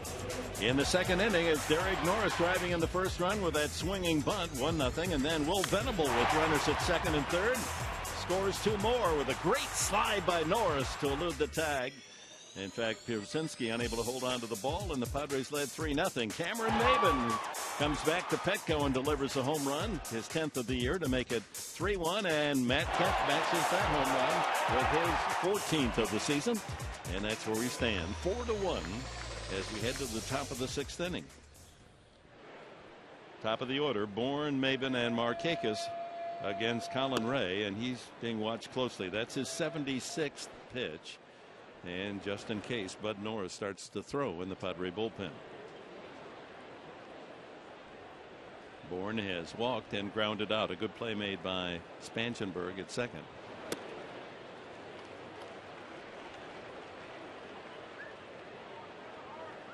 The brain trust for the Padres, manager Murphy with pitching coach Balsley and bench coach Roberts.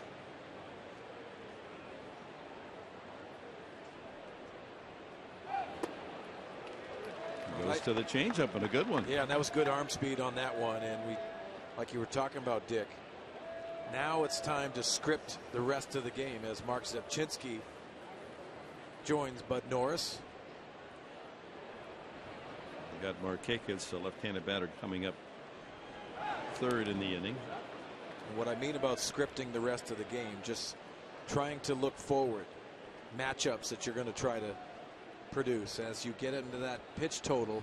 This next one will be number 80. You got to be very cautious of Colin Ray being a younger pitcher and the innings limit that they put on them. Good call, Mark, because last time out, his first start, 75 pitch effort for Colin, so stretching him out a little bit, 5 innings. Hopefully he can get 6 innings with the 4-1 lead. Turn over the bullpen.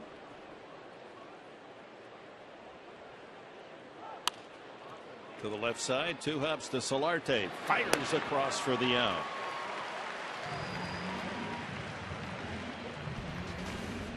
Well, Cameron Maybin comes up, and comparing last year, 222 of the Padres. We're talking about the same, basically same number of games. 278 this year. This is updated. 2 home runs last year, 10 for the Braves this year, and look at the RBI count and stolen bases. So Cameron Maybin living up to all of his potential this year with the Braves. Well, you always wonder what you're going to try to adapt, and with a new situation comes change. And you pointed it out, Dick, that shorter swing by Cameron Maybin. We did not see that in a Padre uniform consistent enough. And also health comes into play. It was so big with the Padres, sometimes it looks like he had no power behind it. He just, a lot of wave, but not much smack. You know, Mark, I'm not a hitter, Dick. I'm not. But one thing I just noticed about Cameron Maybin, when he's in the box, he's almost, before he swings with his hands, it's almost reminding himself to keep his hands inside. He didn't do it that time, but he did it prior to the last pitch.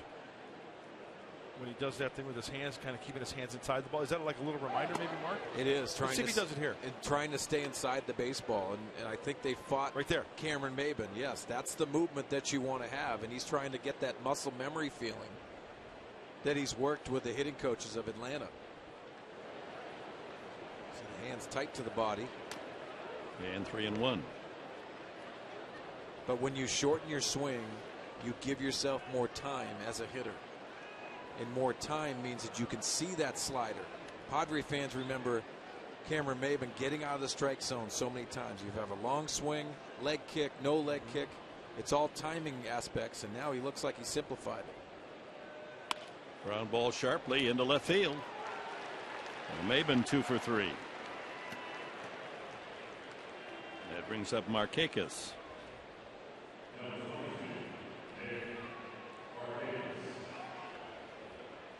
Let's take a look at how Cameron Maybin shortens that swing. You still got to get your foot down, but that's a short swing to the baseball. That ball actually beat him a little bit, but because you stay inside it, you give yourself an opportunity in that 5.5 hole. Markakis struck out and fly to left. He's been a tough out for the Padre pitchers.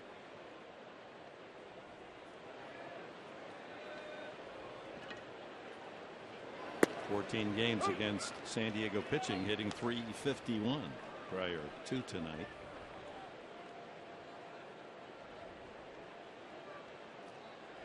You saw that real strong throw from right field on the play where Derek Norris scored.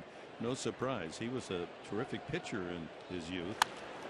Markakis slices that to left. A long run for Upton. Can he get there? No, it's just into that first row. Give that gentleman the souvenir. He made a good play on it. That's why you got to bring your guante to the ball yard. Yeah, look at, he's going to hear about that all night long from Mama. I'd have caught it. Clank.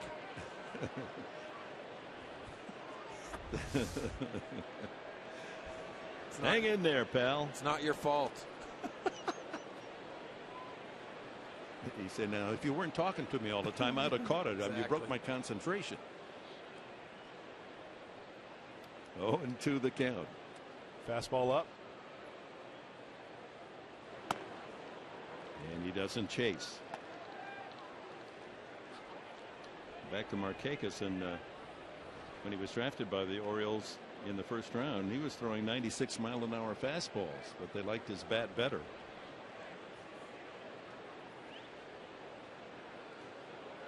One and two.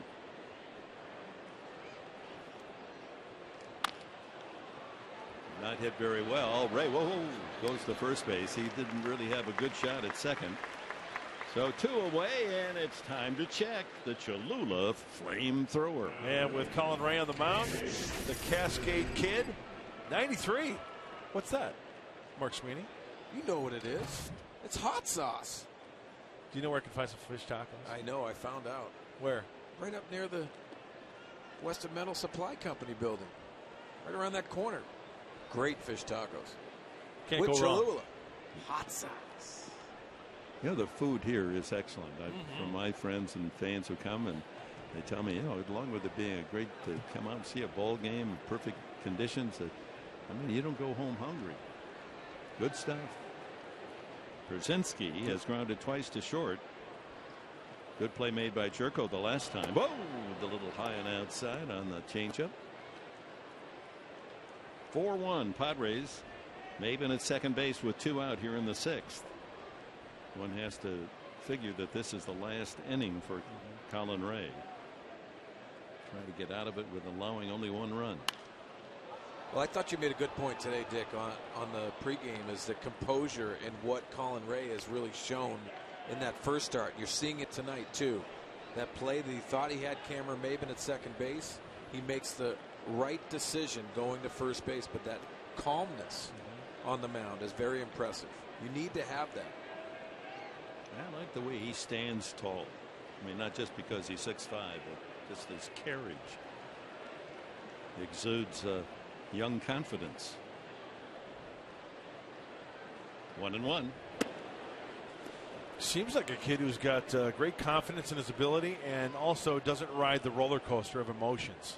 I know we've only seen him 2 starts, guys, but still getting to know him a little bit in the clubhouse and in the dugout before games. He's got that even keel about him.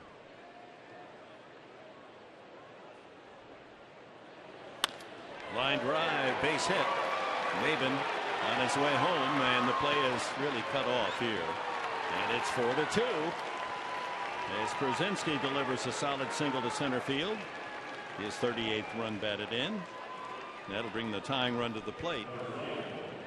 And we'll see manager Murphy's going to make a move here with 2 outs. Well, Mark Sweeney, looks like A.J. Pierzynski stayed back nicely on that curveball. Yeah, you have to track the curveball, and you see it. He sees it early. It still works the middle, not pulling that baseball by the veteran.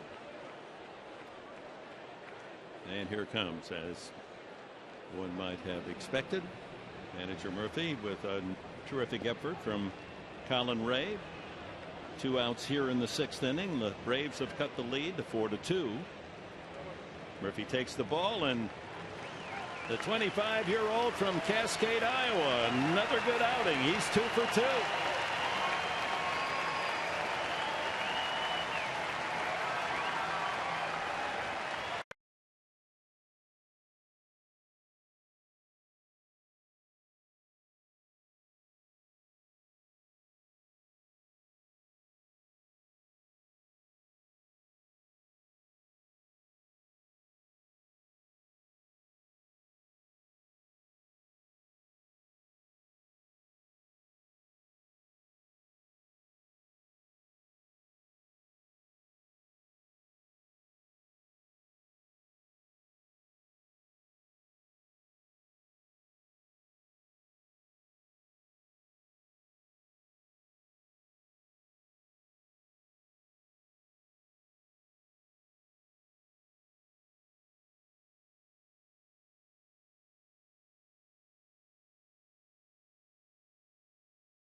It's now time for your El Cajon Ford pitching change. Bud Norris coming in relief. And you may not know that Bud was not actually the name his family gave him. His real name is actually David. And there's a funny story to how he got the nickname Bud. When he was 3 years old, his family all went out to dinner, and everyone asked around the table. The waiter comes, says, "What do you want to drink?" First person, "Oh, I want a Budweiser." Next person, "I want a Bud. I want a Bud." It gets to Bud Norris, and he says, "What do you want at 3 years old?" And he goes, "I want a Bud." So ever since then has been called Bud instead of David. Yeah, they'll love that at Anheuser-Busch, won't they? I like what I've seen from Bud Norris. Just think if they'd all ask for a martini. Hey. Martini Norris. And nothing Bud Light for Mr. Norris, because he's going mid-90s, 95, 96 in the fastball. A little breaking ball, change up. Adonis Garcia fly deep to center and struck out swinging against Ray. Brzezinski with 2 outs at first base. Pounded at 95 twice. And Mark, I wanted to ask you quickly of the velocity of the fastball from a starter to a reliever. Yeah. Do you see that difference? More ticks on the heater. Starter, you're going to go deeper into a ball game. It's like an Andrew Kastner thing. Remember, he was throwing 100. Yep. Now he's 92ish, 93 with some severe movement. Bud Norris can add a little bit more giddy up out of the bullpen. Tried to overthrow that one, didn't he? Yes, he did a little bit to work to his advantage. Picking up the kid. Inherits a runner with 2 outs.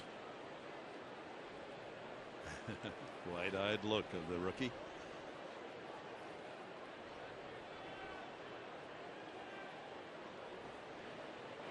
Oh, he gets him with a breaking ball. So Norris comes in to snuff out any possible rally beyond a run, and it's 4-2 Padres.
And welcome back.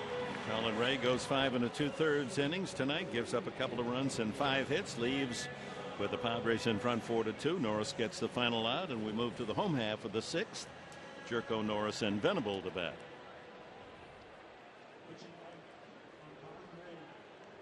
There's the backdrop for our left field studio, occupied by Mike Pomerantz and Mark Sweeney. They'll have all the scores and highlights and details and instructions and insights. Oh, they do such a great job on that show. That Mike Pomerantz is really some host. The best. I tell you who does well is our crew out there. They do, don't they? They are unbelievable. Obviously in the truck as well, but these guys put a lot of work into getting that set ready for us, and we thank them out there. Jerko 0 for 2. He struck out and then hit in tough luck the last time He hit a line drive, a sinking liner, and third baseman Garcia able to snare it and complete a double play. It looked off the bat like he had a base hit into the left field corner.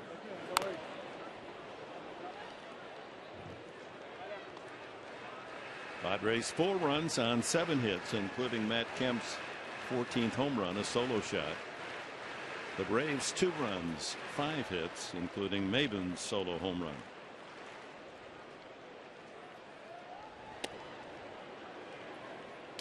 Count levels at 2-2. Perez now, his pinch count up to 85. Ray with 93 pitches tonight. That's a good workout. ERA went from 5.4 to 4.2. Nice job by the kid. Yeah, I like your call, the Cascade Kid. Colin Ray sounds like a country singer to me. That's a good call. Matt Marksberry, another new face and name and arm for the Braves, warming up. Again, a reason for that chemistry. Derek Norris having conversations with Colin Ray. That's invaluable. I thought they worked very well together, and to your point, Mark, not shaking off tonight, commanding what your catcher is putting down for a sign.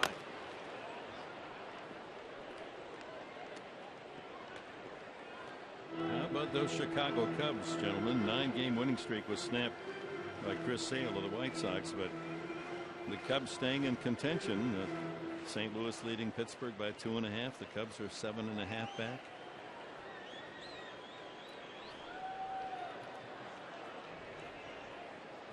Their playoff year maybe a bit sooner than people predicted. 3-2. Breaking ball. Nope. Another smothered foul ball toward third. Well, guys, obviously I saw Norris, and that's Bud Norris having discussions. In the dugout? Colin Ray, not Derek Norris. Norris partnership, huh? I love it.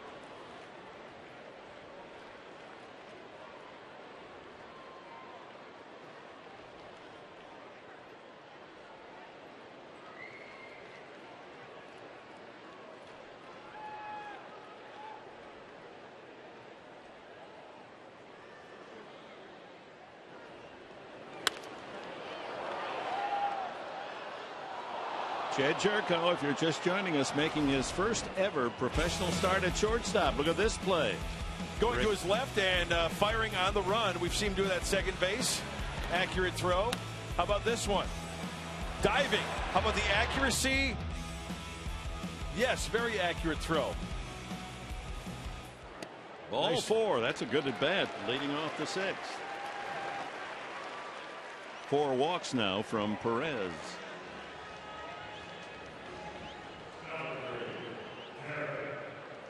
Time now, as we promised you earlier in the game, tonight's T-Mobile Strongest Fan photo. Hashtag SD Data Strong Fan for a chance to be shown in an upcoming broadcast. Thank you, Miguel. He's backwards. Isn't San Diego? Is that Diego San? Or am I confused? Miguel, what are you doing? That'll get the attention of our. I think our group of voters is like 15. You got to get eight votes to get that on. It's a tough panel. It's a blue ribbon.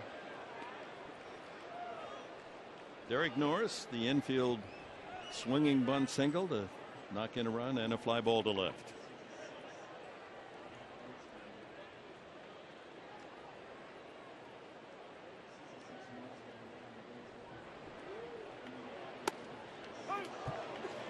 Well, this could be the last hitter that Williams Perez faces. The left-hander Venable, and he's been hot tonight. 2 for 2, knocking in 2. Marksberry seems ready to go. Pitching coach McDowell on the horn.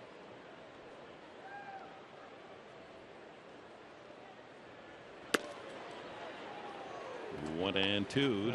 Derek Norris. That sinker looks like it's getting up in the zone a little bit. All it takes is one. Padres leading 4-2 here in the last of the 6th.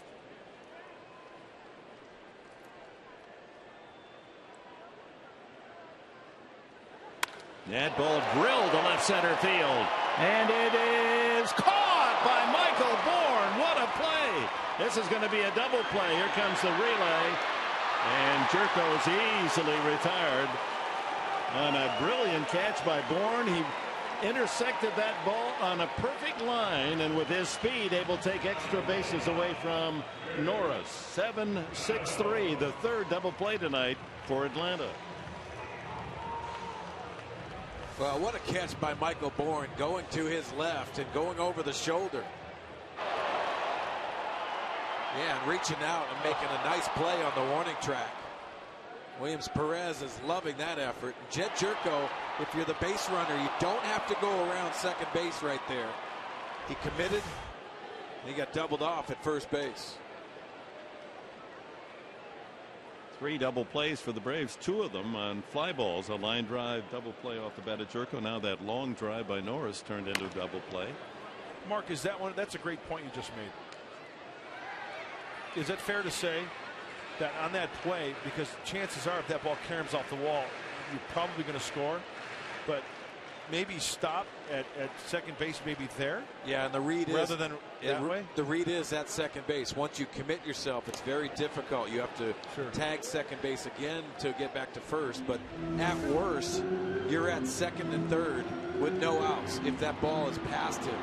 Most times you are going to score, but he makes that overcommitment and easy play for the Braves. But a very nice play, a defensive play by Michael Bourne. And you know, let's look at it from every angle, because you know when you look at Jed right there, the ball is smoked. You see Bourne going back. You know, I would have done the same thing probably, anticipating that ball being over his head. Well, there's no need to anticipate if there's no outs. Right. You know, and you're committing yourself to that. And listen, it's a tough play and a tough read, but there's no need to go past second base. Even if you have to slow down just a little bit and keep your momentum. High fly ball, shallow in center. Maven calling. And that's it for the Padres in the home half of the 6th inning. It's 4-2, and Bourne with a great catch and left.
We're going to have a lot of fun with our bullpen show and showcasing the relievers. And as one of them, we wanted to get the fans involved. We want you to tweet us a photo of you doing the Kimbrough Pros, and one lucky random winner could win a Kimbrough signed ball. So take a photo of you doing your Kimbrough Pros and use hashtag Kimbrough Pose. Love it, guys.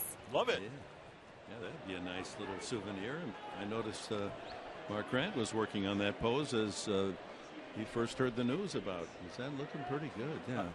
Is that I want an autograph. That looks Craig more like Kimbrough. a Heisman pose to me. Is it? Yeah. Pretty good though. I'm going to blow a hamstring here, Professor. That's the Heisman right there, isn't it? Jace Peterson against Bud Norris. Top of the 7th. Ball 1. Peterson, Swisher, and then Simmons. against Bud Norris in relief of Colin Ray. A good job by Bud Norris getting that strikeout last inning, inheriting a runner, leaving him stranded. Now a clean inning here with a 2-run lead. Peterson has struck out both times, looking on each occasion against starter Ray. Maven with 2 hits, 1 a home run. Brzezinski's hit an RBI single.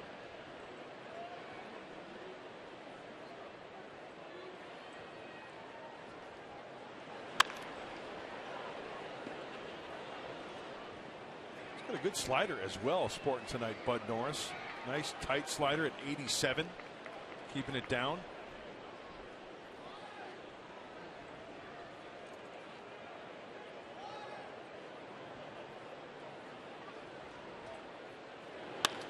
Center field. Venable gives ground and 1 away.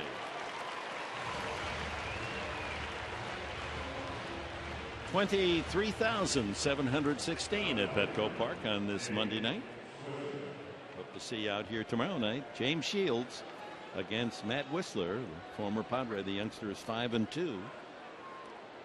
6:30 if you're not going to be able to make it. We invite you to join us here on Fox Sports San Diego. Nick Swisher, a single in 2 trips.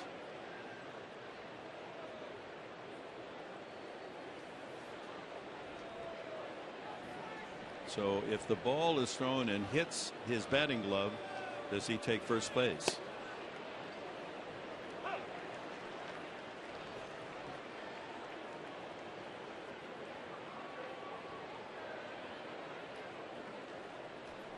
You know what, Dick? I think it would be. It's part of his equipment. What do you think? Well, I think it should be tucked into his pocket. I think so too. That's a good off-speed pitch. Has Swisher out in front. Let's check out the off-speed pitch. Change up, getting on top of it, and way out in front of it. So hits that index finger of the glove. You're going to give him first base.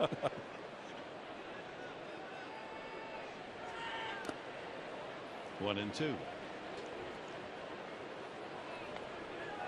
I agree with you, Dick. You got to tuck that in. Tuck in those pajamas. Straighten that hat.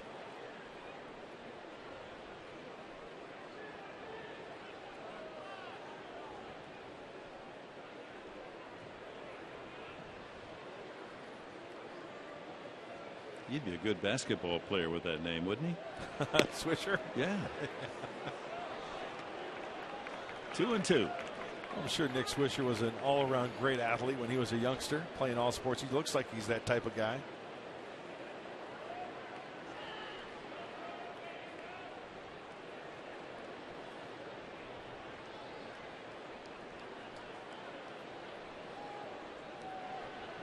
Swing and a miss. Got him with a fastball. 2 away here in the 7th. 2 strikeouts out of 3 batters. Norris. 4-seam fastball, outer half after the changeup. Yeah. Darn good pitch by Bud.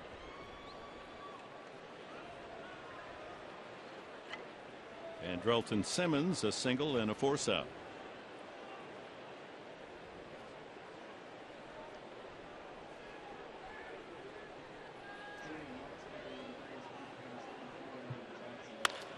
Ground ball sharply hit to Jerko. The shortstop throws him out. 1, 2, 3. The Atlanta story in the 7th. Stretch half of the 7th at Petco.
Baseball brought to you by Mercury Insurance. Log on to mercuryinsurance.com today and see how much you could save. By Petco, what we feed them matters. And by 5-Hour Energy Shots. Have you tried great tasting 5-Hour Energy lately? Well, Jed Jerko, tested at shortstop, has passed all the challenges tonight. Yeah. Hubba. It's time to get jiggy with it. Oh, yeah. Move to the groove.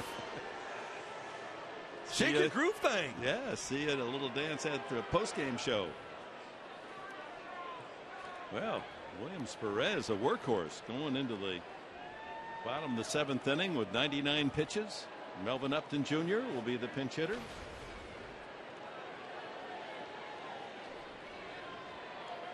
And then the top of the order. And he hits one high to left center field.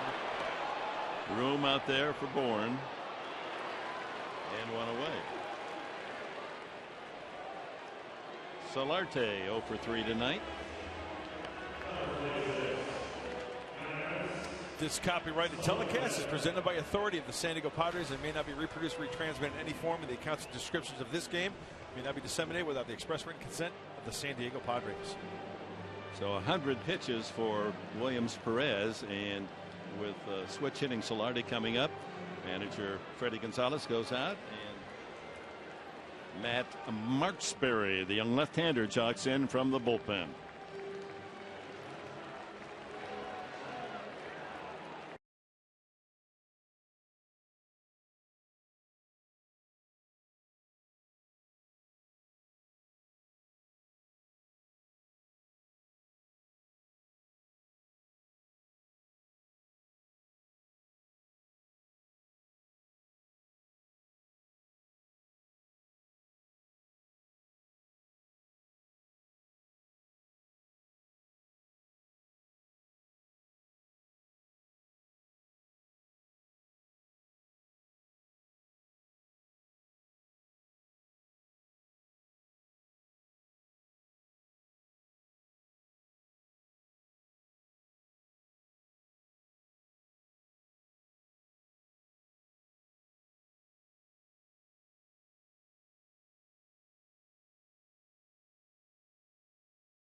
One out here in the pitching change. Matt Marksberry comes in to work the Solarte and Spangenberg. And to pick the stick, and our leader, she's on her game again. Matt Kemp with a home run tonight, and wow, she's hit 250. Unbelievable. He's going to have to buy us all around tonight. I think I need to buy Matt Kemp dinner or something for helping me out. How do you do it, Chris Budden? Please explain. Oh, I'm not going to give you my secrets. We still got a month left in this thing.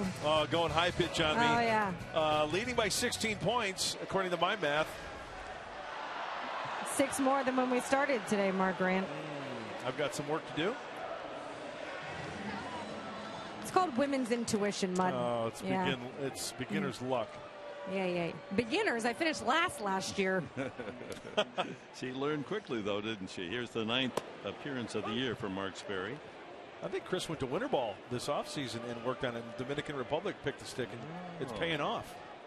That's right. In disguise, she went down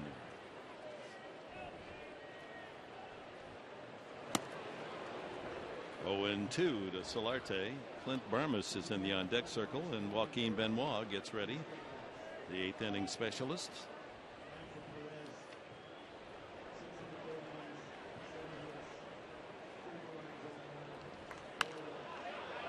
Well, Marksberry, the left-hander, low 90s on the fastball. He's got a 4-seamer. Also throws a curveball and a changeup. Sport number 66. Get your kicks on Route 66. He was a long shot pick by the Rays, a 15th rounder a couple of years ago out of Campbell University in North Carolina. It's only his third professional year, so he's made the jump to the big time in a hurry.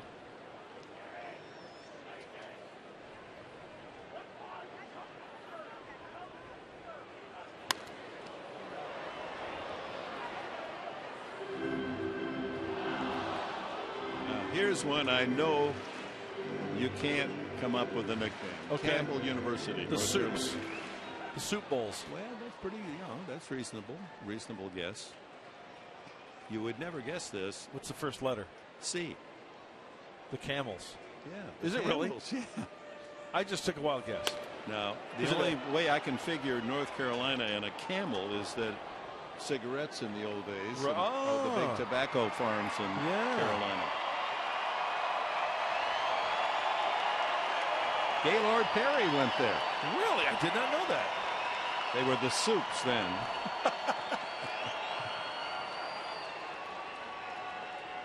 One and two.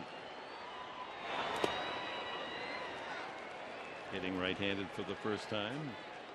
0 for 3 from the left side this evening, Solarte.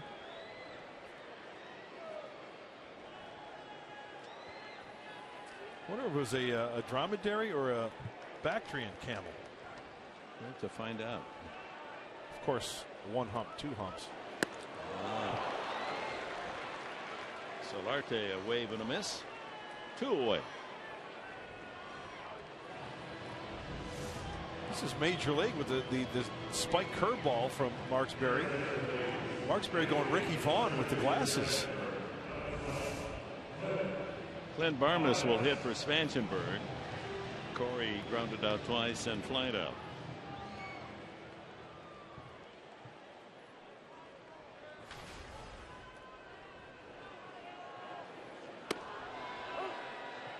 .93 in the fastball.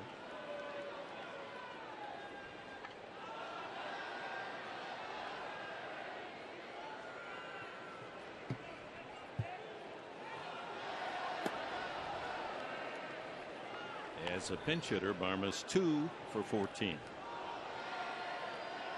There's the box score with Kemp a home run, Upton a pair of singles, and down in the 8th spot Venable with 2 singles. One knocked in a couple of runs. Now, obviously, camels don't drink a lot of water because they store it correctly. Correct? Yeah. And that's why they're desert animals. Yeah, and they're known to spit as well. Camels. Oh yeah, they've got bad breath. I'm telling you. Camel's breath. Oh, yeah. Oh man. Well, he strikes out another. Marksberry, very impressive. Gets both Solarte and Barmas. We go to the 8th inning. Benoit has been called to duty.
Of the game. These guys are all with the Wounded Warrior Project of San Diego, guys and gals included, and little ones as well.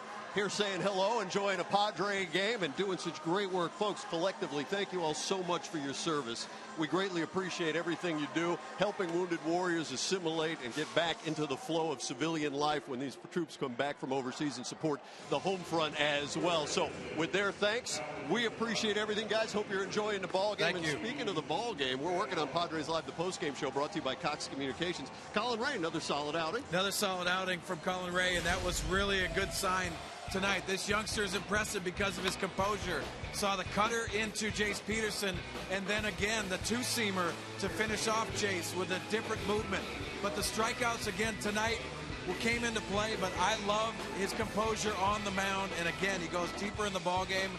Another great outing, Mike. Nice to see a 4-2 lead turn this thing over to the bullpen, the guys who have done the bulk of the heavy lifting and have done a very good job to boot. So when we see you on Padres Live, the post-game show, we'll break down everything that happened here. Also some good matchups across the league. Want to get you caught up on all of that as well. We'll check out the standings, get you every single baseball-related detail. And once again, our thanks to the many men and women who serve this country and those on the home front, keeping those home fires burning. So let's get you back up now to Dick Enberg and Mark Grant. Gentlemen. All right, amen, Mike.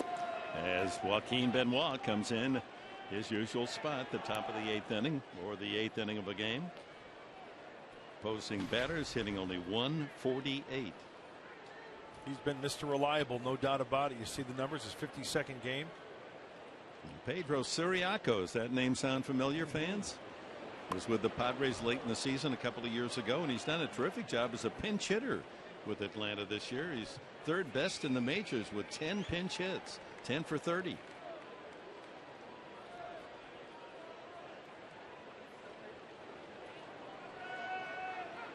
Ciriaco, then Bourne and Maben at the top of the Atlanta order.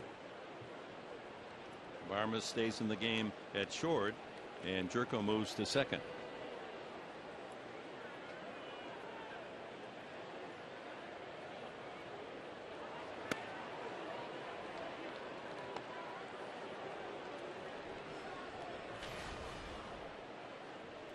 I think Jed did a fine job tonight at shortstop. He did indeed. He's got to feel good about that. I mean, that's a tough challenge. Here's a guy who never played as a professional at that position. The demands of shortstop.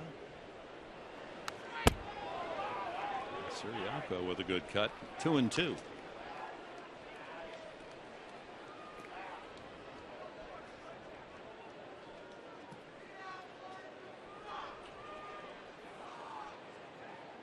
Up a run against the Phillies, an earned run. And he's allowed a hit in each of his last 3 outings.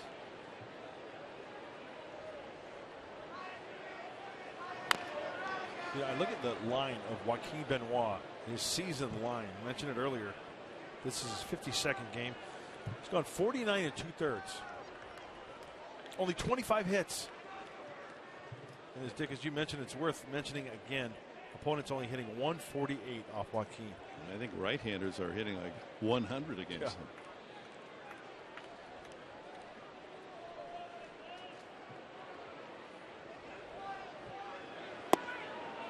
And the count full now to Ciriaco. 4-2, Padres lead here in the top of the 8th inning. Cameron Maben accounting for one of the 2 runs with a 10th home run of the season.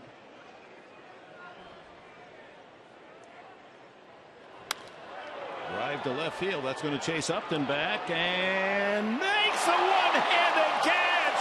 Oh, my!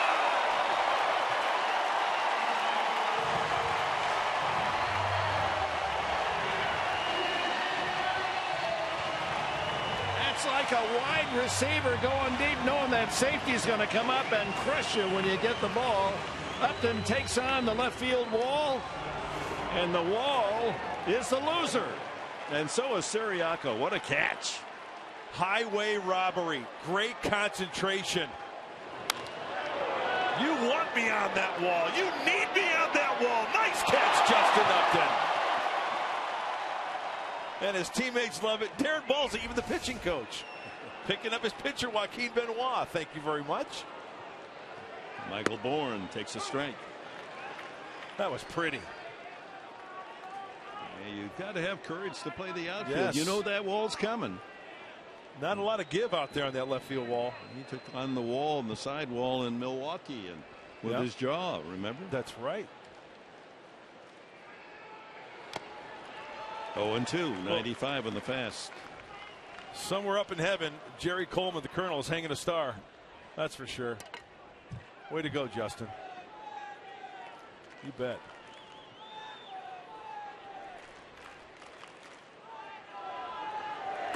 Swing and a miss, strike 3. Quick work of Michael Bourne on 3 pitches. 2 away here in the 8th.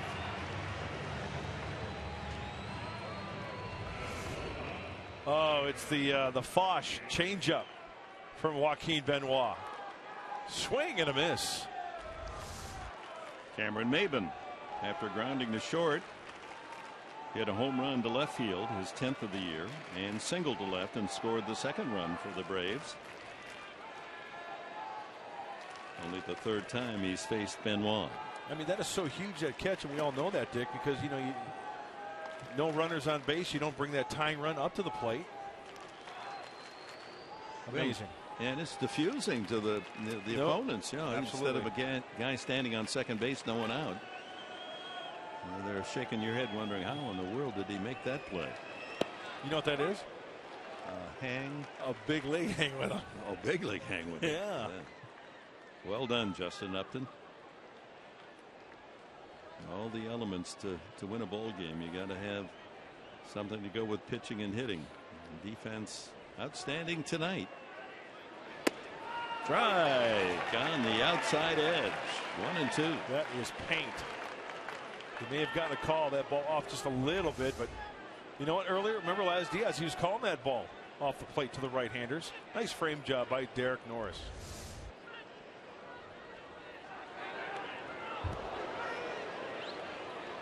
Changeup bounces in. Bottom of the 8th inning. The Padres will have Kemp, Upton, and Alonso middle of the order.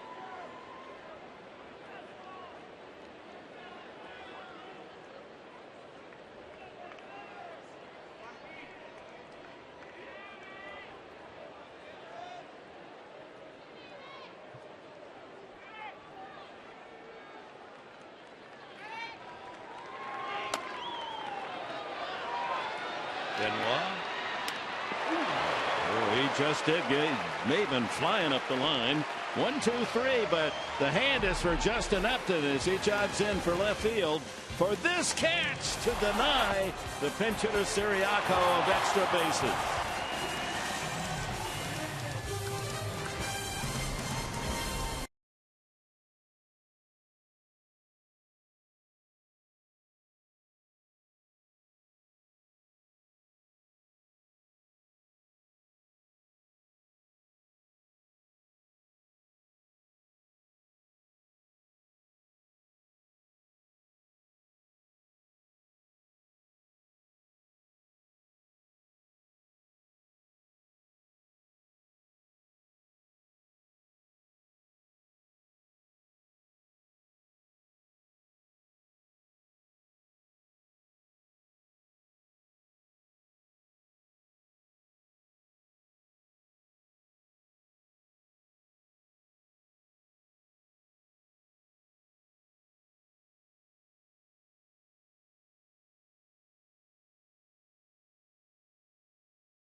Time now for In the Driver's Seat. It's brought to you by Kia, and it features Matt Kemp's 10-game hitting streak with a home run tonight to make it 10 in a row.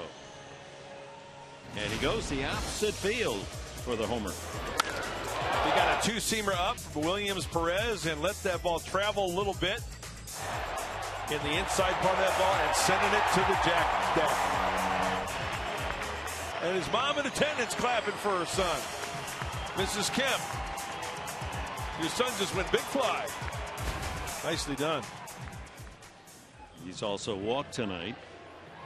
Upton and Alonso to follow. Kemp now with another RBI to make it 69. Tops on the team. And Peter Moylan comes in to work the 8th inning. One of the many acquisitions by the Braves during the offseason and during the season. High ERA over 6.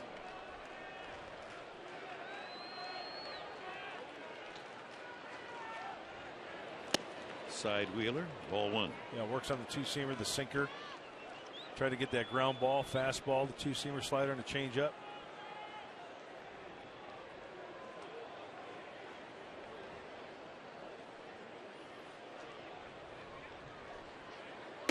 That one tails back, 1-1. They just brought him up, Moylan, from their AAA team in Gwinnett.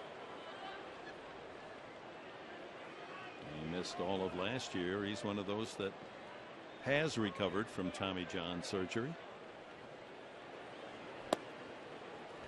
2-1. The second time around for Peter Moore. I remember him making his debut back in 06 to 2012. He was an integral part of that Braves bullpen. So second time around for the sidewinding right-hander. Pitched a couple of years ago, a few games with the Dodgers. Deep drive, but foul down into the right field corner.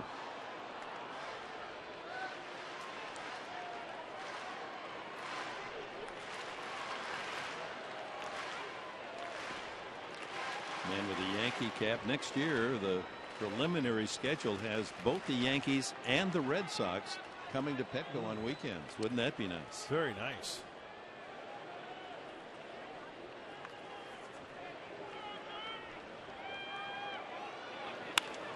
Shot past the third baseman. Garcia couldn't reach into the hole, and Kemp has another base hit.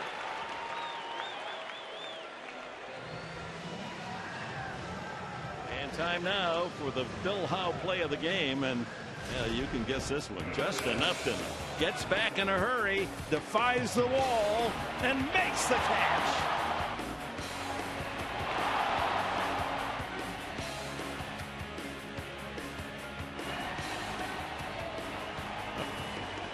Especially against his former teammates with the Braves, that likes to show off his defensive prowess. And now a chance to add to a 2 for 2 and a walk night. He's been on base all 3 times. Padres could use an insurance tally here in the 8th. You know, Mark Sweeney always talks about staying back, letting the ball travel. This was a breaking ball. And for Matt Kemp to get to this point, you really have to credit him for staying back, keeping his head back, because that breaking ball, he recognized it, almost kind of paused before he started, way before he made contact. That's the breaking ball. Yeah, you have to pull that ball. That's tough to stay inside it. Just a nice at bat for Matt Kemp.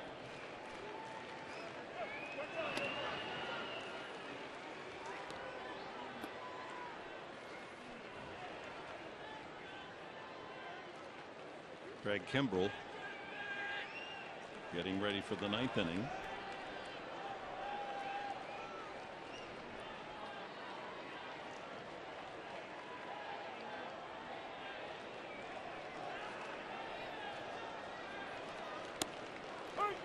One and one.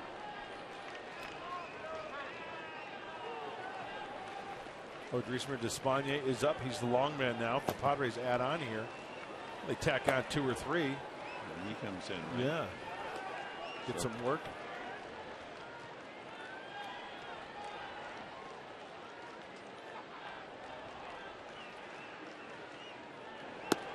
Two and one to Upton.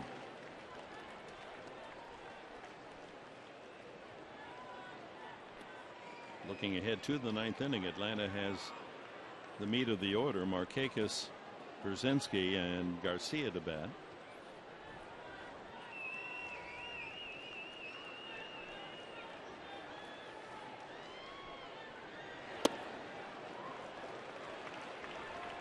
And Upton has the count in his favor, 3-1. Alonso with a double tonight and scored a run.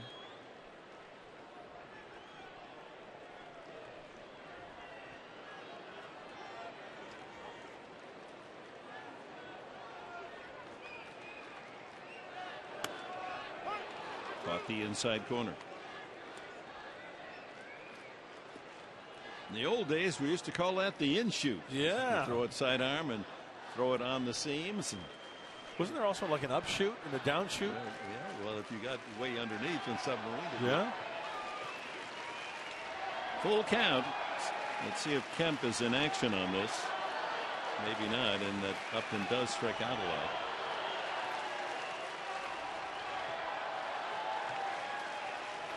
Some Atlanta fans starting to make some noise, so the Padre fans just outshout them.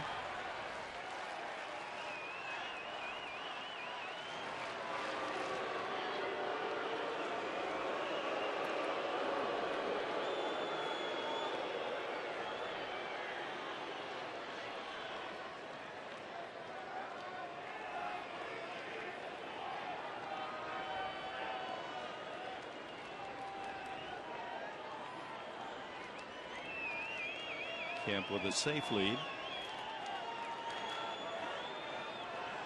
Goes. Ground ball, second baseman.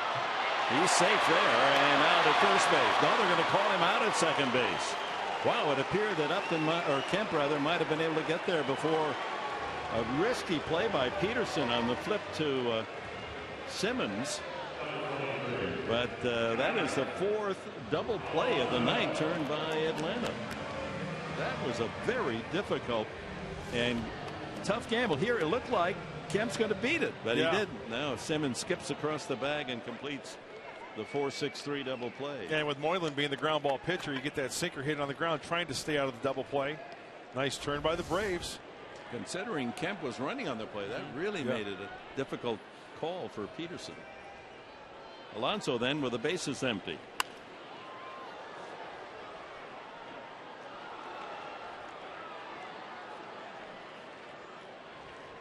Let's go back to revisit the keys to the game, brought to you by your San Diego Honda dealers. First one was get to the Braves pen early, 14th in the National League in ERA, while Williams Perez 6 1/3. And take a walk, get Perez in the stretch. 4 walks, 7 hits versus Williams Perez tonight. Yeah, you scored on that, get the early lead, 3-0 after 2 tonight.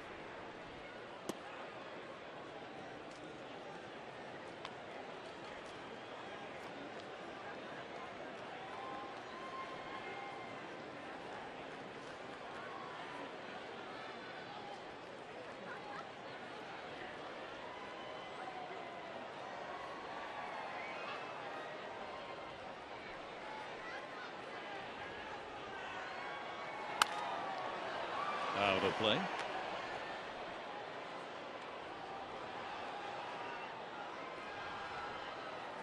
Moylan is from one of our favorite countries, Australia. As Kimbrel continues to be ready. Try to close it out against his former team.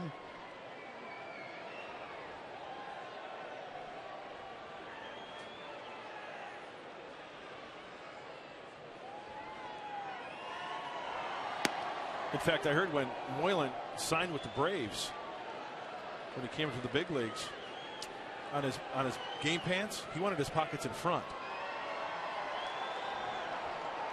Because the down under marsupial, marsupial. Kangaroo. That's bad.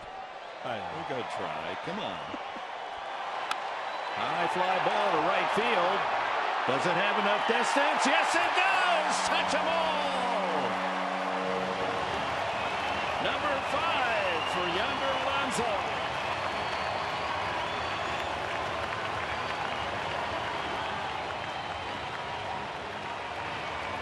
And And the Padres get that insurance run, 5-2.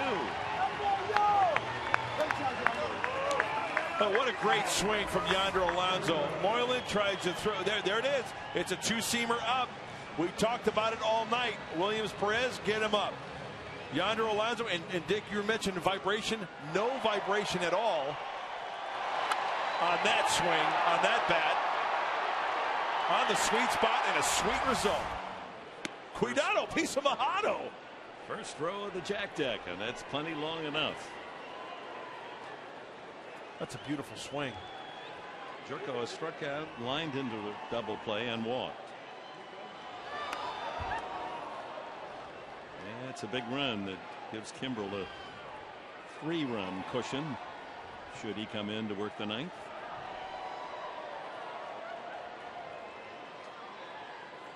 So a double and a home run tonight for Alonso, and a couple of runs scored.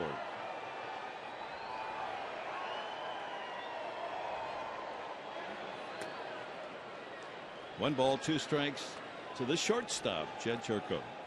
How about Yonder Alonso, undrafted tonight, and picked the stick?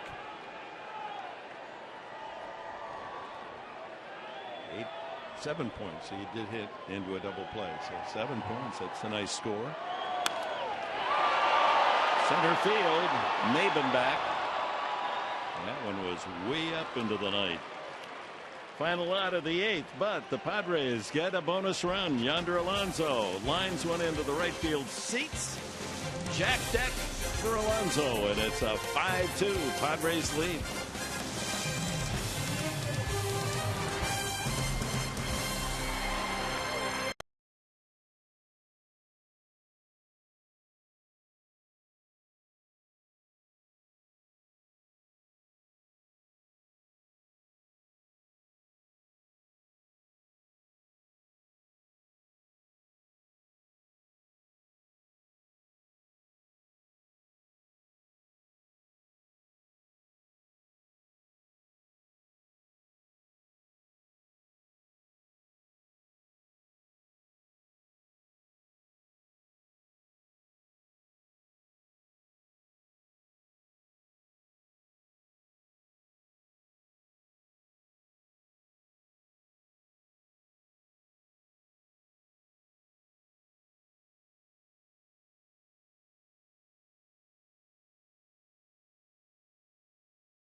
Our Geico memorable moment, Padres history, first visit back to Atlanta. Closer Craig Kimbrel slams the door on his old team. That's his 200th career save. 27-year-old fireballer is the quickest in Major League history to reach that plateau, doing it in just 318 games. The first 294 with the Braves. And he looks for save number 34 tonight. The crowd is up. They're on their feet. You see the saves, the opportunities going for number 34. Stand corrected. Yes, 34 for Craig Kimbrel. We know the fastball's there. He is in some type of groove right now. Last time I was at Colorado, an inning, a strikeout. And the numbers just continue to creep down and down and down. Both lefties and righties hitting below 200 against Kimbrel. Markakis is 0 for 3 tonight. And then it's Brzezinski and Garcia. 5-2 San Diego.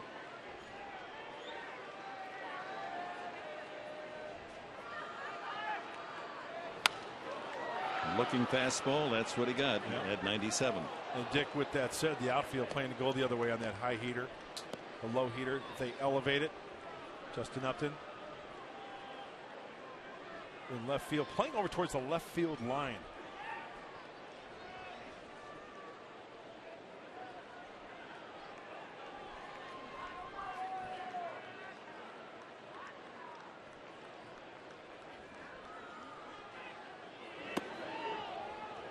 Off speed, 1-1.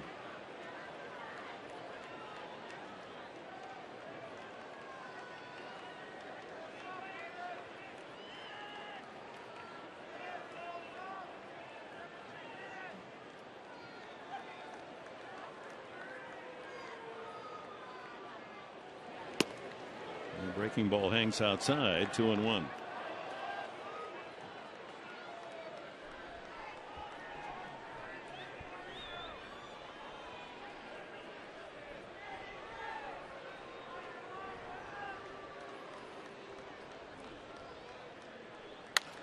Sharply hit and through to left field. Well, Markakis has his first hit tonight. Greeting Kimbrel. Now all the more important that home run by Alonso, because now the tying run does not come to the plate. Bullpen show tomorrow. Be with us on Fox Sports San Diego at 6:30 for the pregame show, and throughout the night we'll talk about the relief pitchers and their home, the bullpen. Looking forward to that one. Stories from pitchers who have been out there and that close-knit fraternity. What it's all about. Brzezinski singled in a run his last time.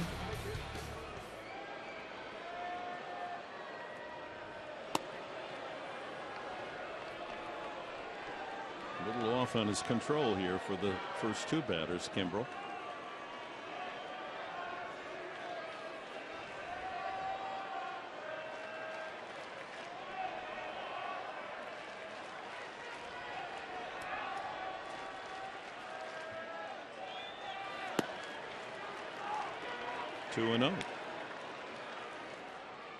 The tying run is in the on deck circle.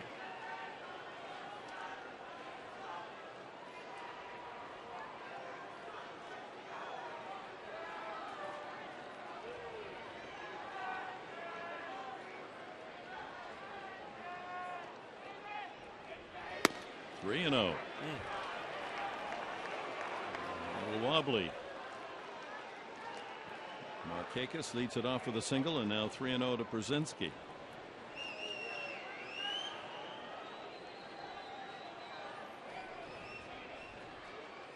Adonis Garcia, third baseman, is on deck.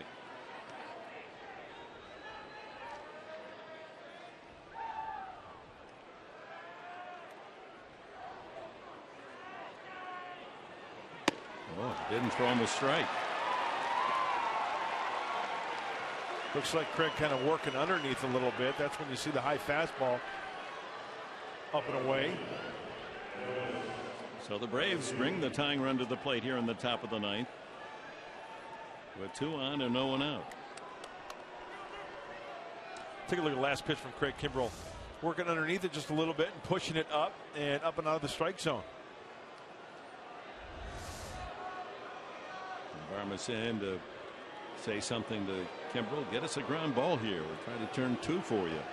Padres have no double plays tonight, and Atlanta has turned 4. Garcia long out to center and struck out the last 2. 4 home runs, just 80 at bats coming in.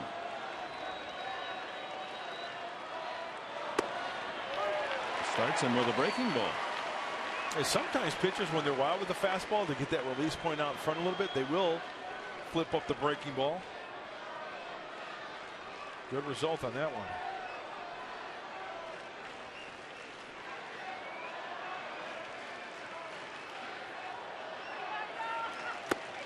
And then back with a heater.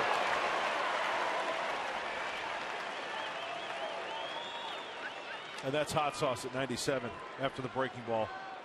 Quickly head 0-2.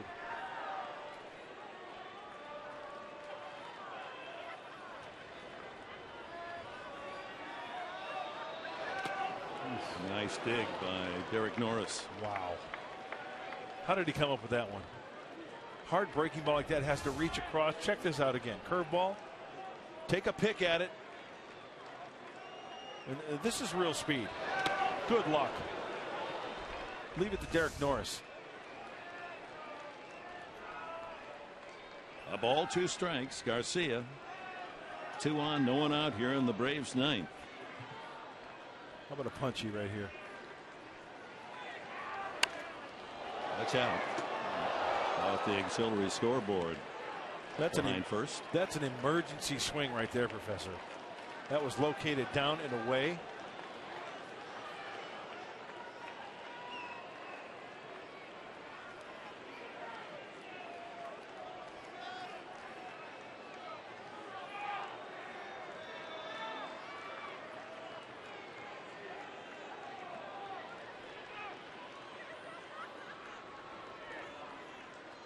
You see the right forearm glistening. And he keeps rubbing that right hand, trying to dry it off on his pant leg. Back with the 1-2.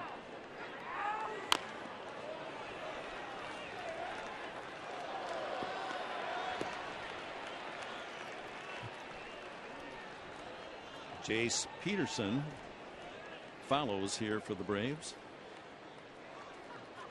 And veteran Nick Swisher down the line.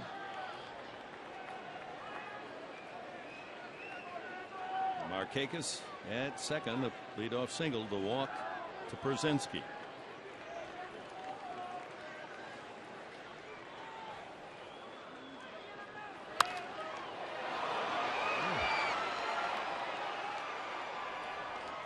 Good battle. Garcia fouling off some tough pitches.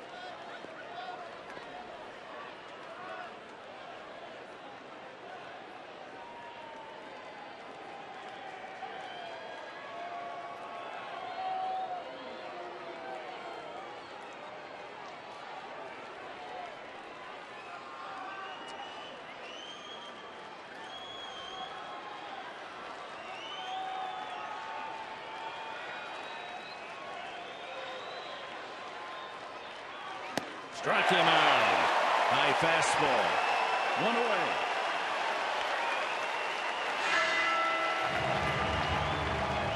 Well, we all know watching this game how huge of a strikeout that is. Even though he misses with location, he wanted it down and away. Tough to lay off for Garcia. Here it is coming at you. But out of the hand, it looks like it's going to be right there. An elevated fastball up the ladder. At 98 miles an hour. And just a whisper as it went by the swing. Peterson struck out twice facing Colin Ray, the Padres starter, and lined to center his last time.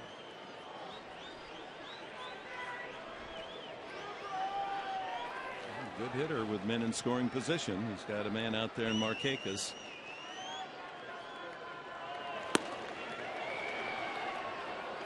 Fastball wide.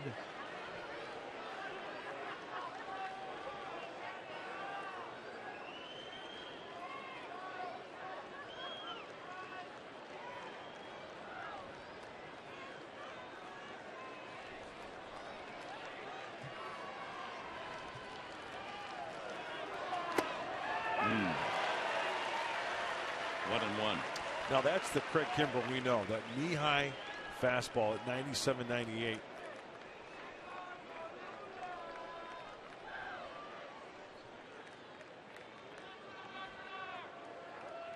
Braves trying to rally here in the top of the ninth. And there's a base hit. Peterson. Markakis around third. He will score. It's a 5-3 game as Peterson delivers.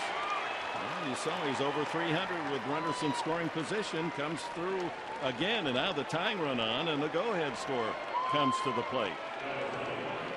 As Kimbrell nicked for a run, and still only one out. He realizing one of the strides that Jace Peterson has taken this year is realizing that Craig Kimbrell, yeah, he's a hard thrower, not to overswing. Nice easy swing, taking it right back where it came from. Short and quick to the baseball. Peterson at first base represents the tying run, and Swisher comes up.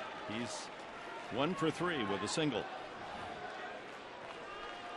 A new Brave. He's only had 21 at bats, 3 hits, but one of them a home run.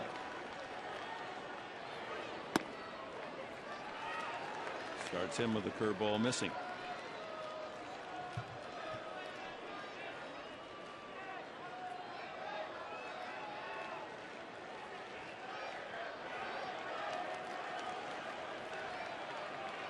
2 singles and a walk for a run here for the Atlanta Braves. Making things a bit nervous down in that Padre dugout.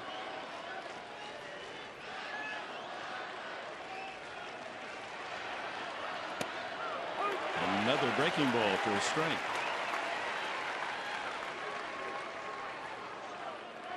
Fastball hitter.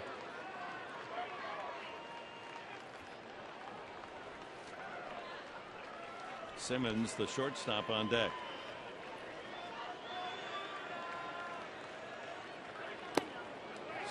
Swisher, a good candidate for a double play. Yeah, this Brave team has got a handful of batters that can ground into the double play. Maben with 14, Markakis with 14, Pierzynski, Simmons with 15.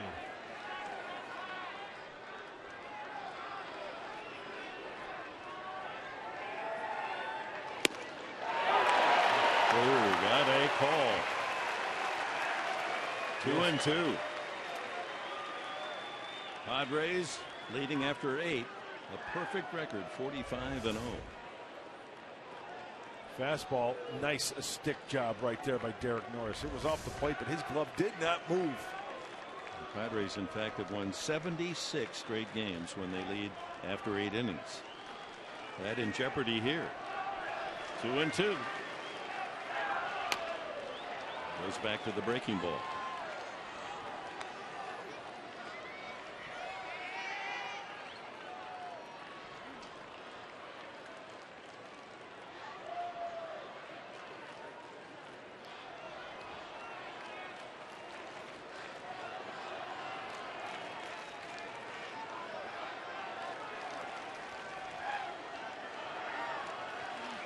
Padre fans looking for another Kimbrel strikeout.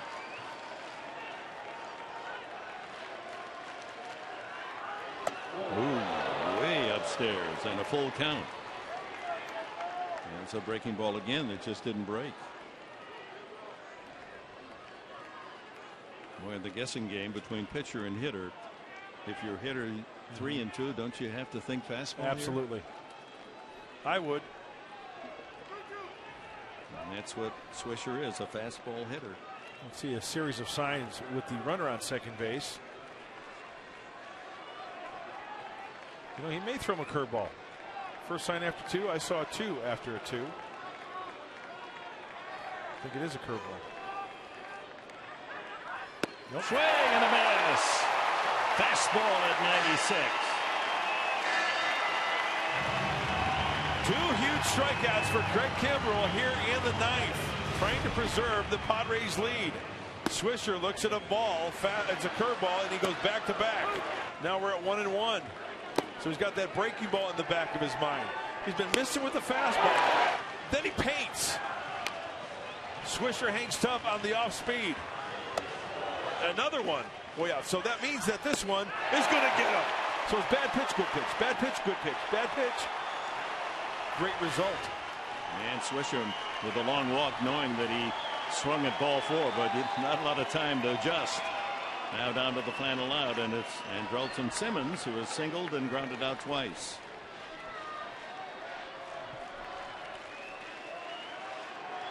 Pierzynski at second, the tying run, Chase Peterson with good speed at first.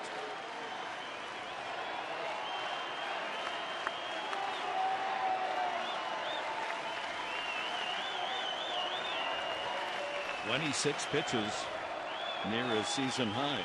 Long inning for Kimbrel. Fly ball to right. This should do it. Kemp waiting. And the Padres win it. Kimbrel with another save. It wasn't easy. Number 34. Final score, San Diego 5, Atlanta 3.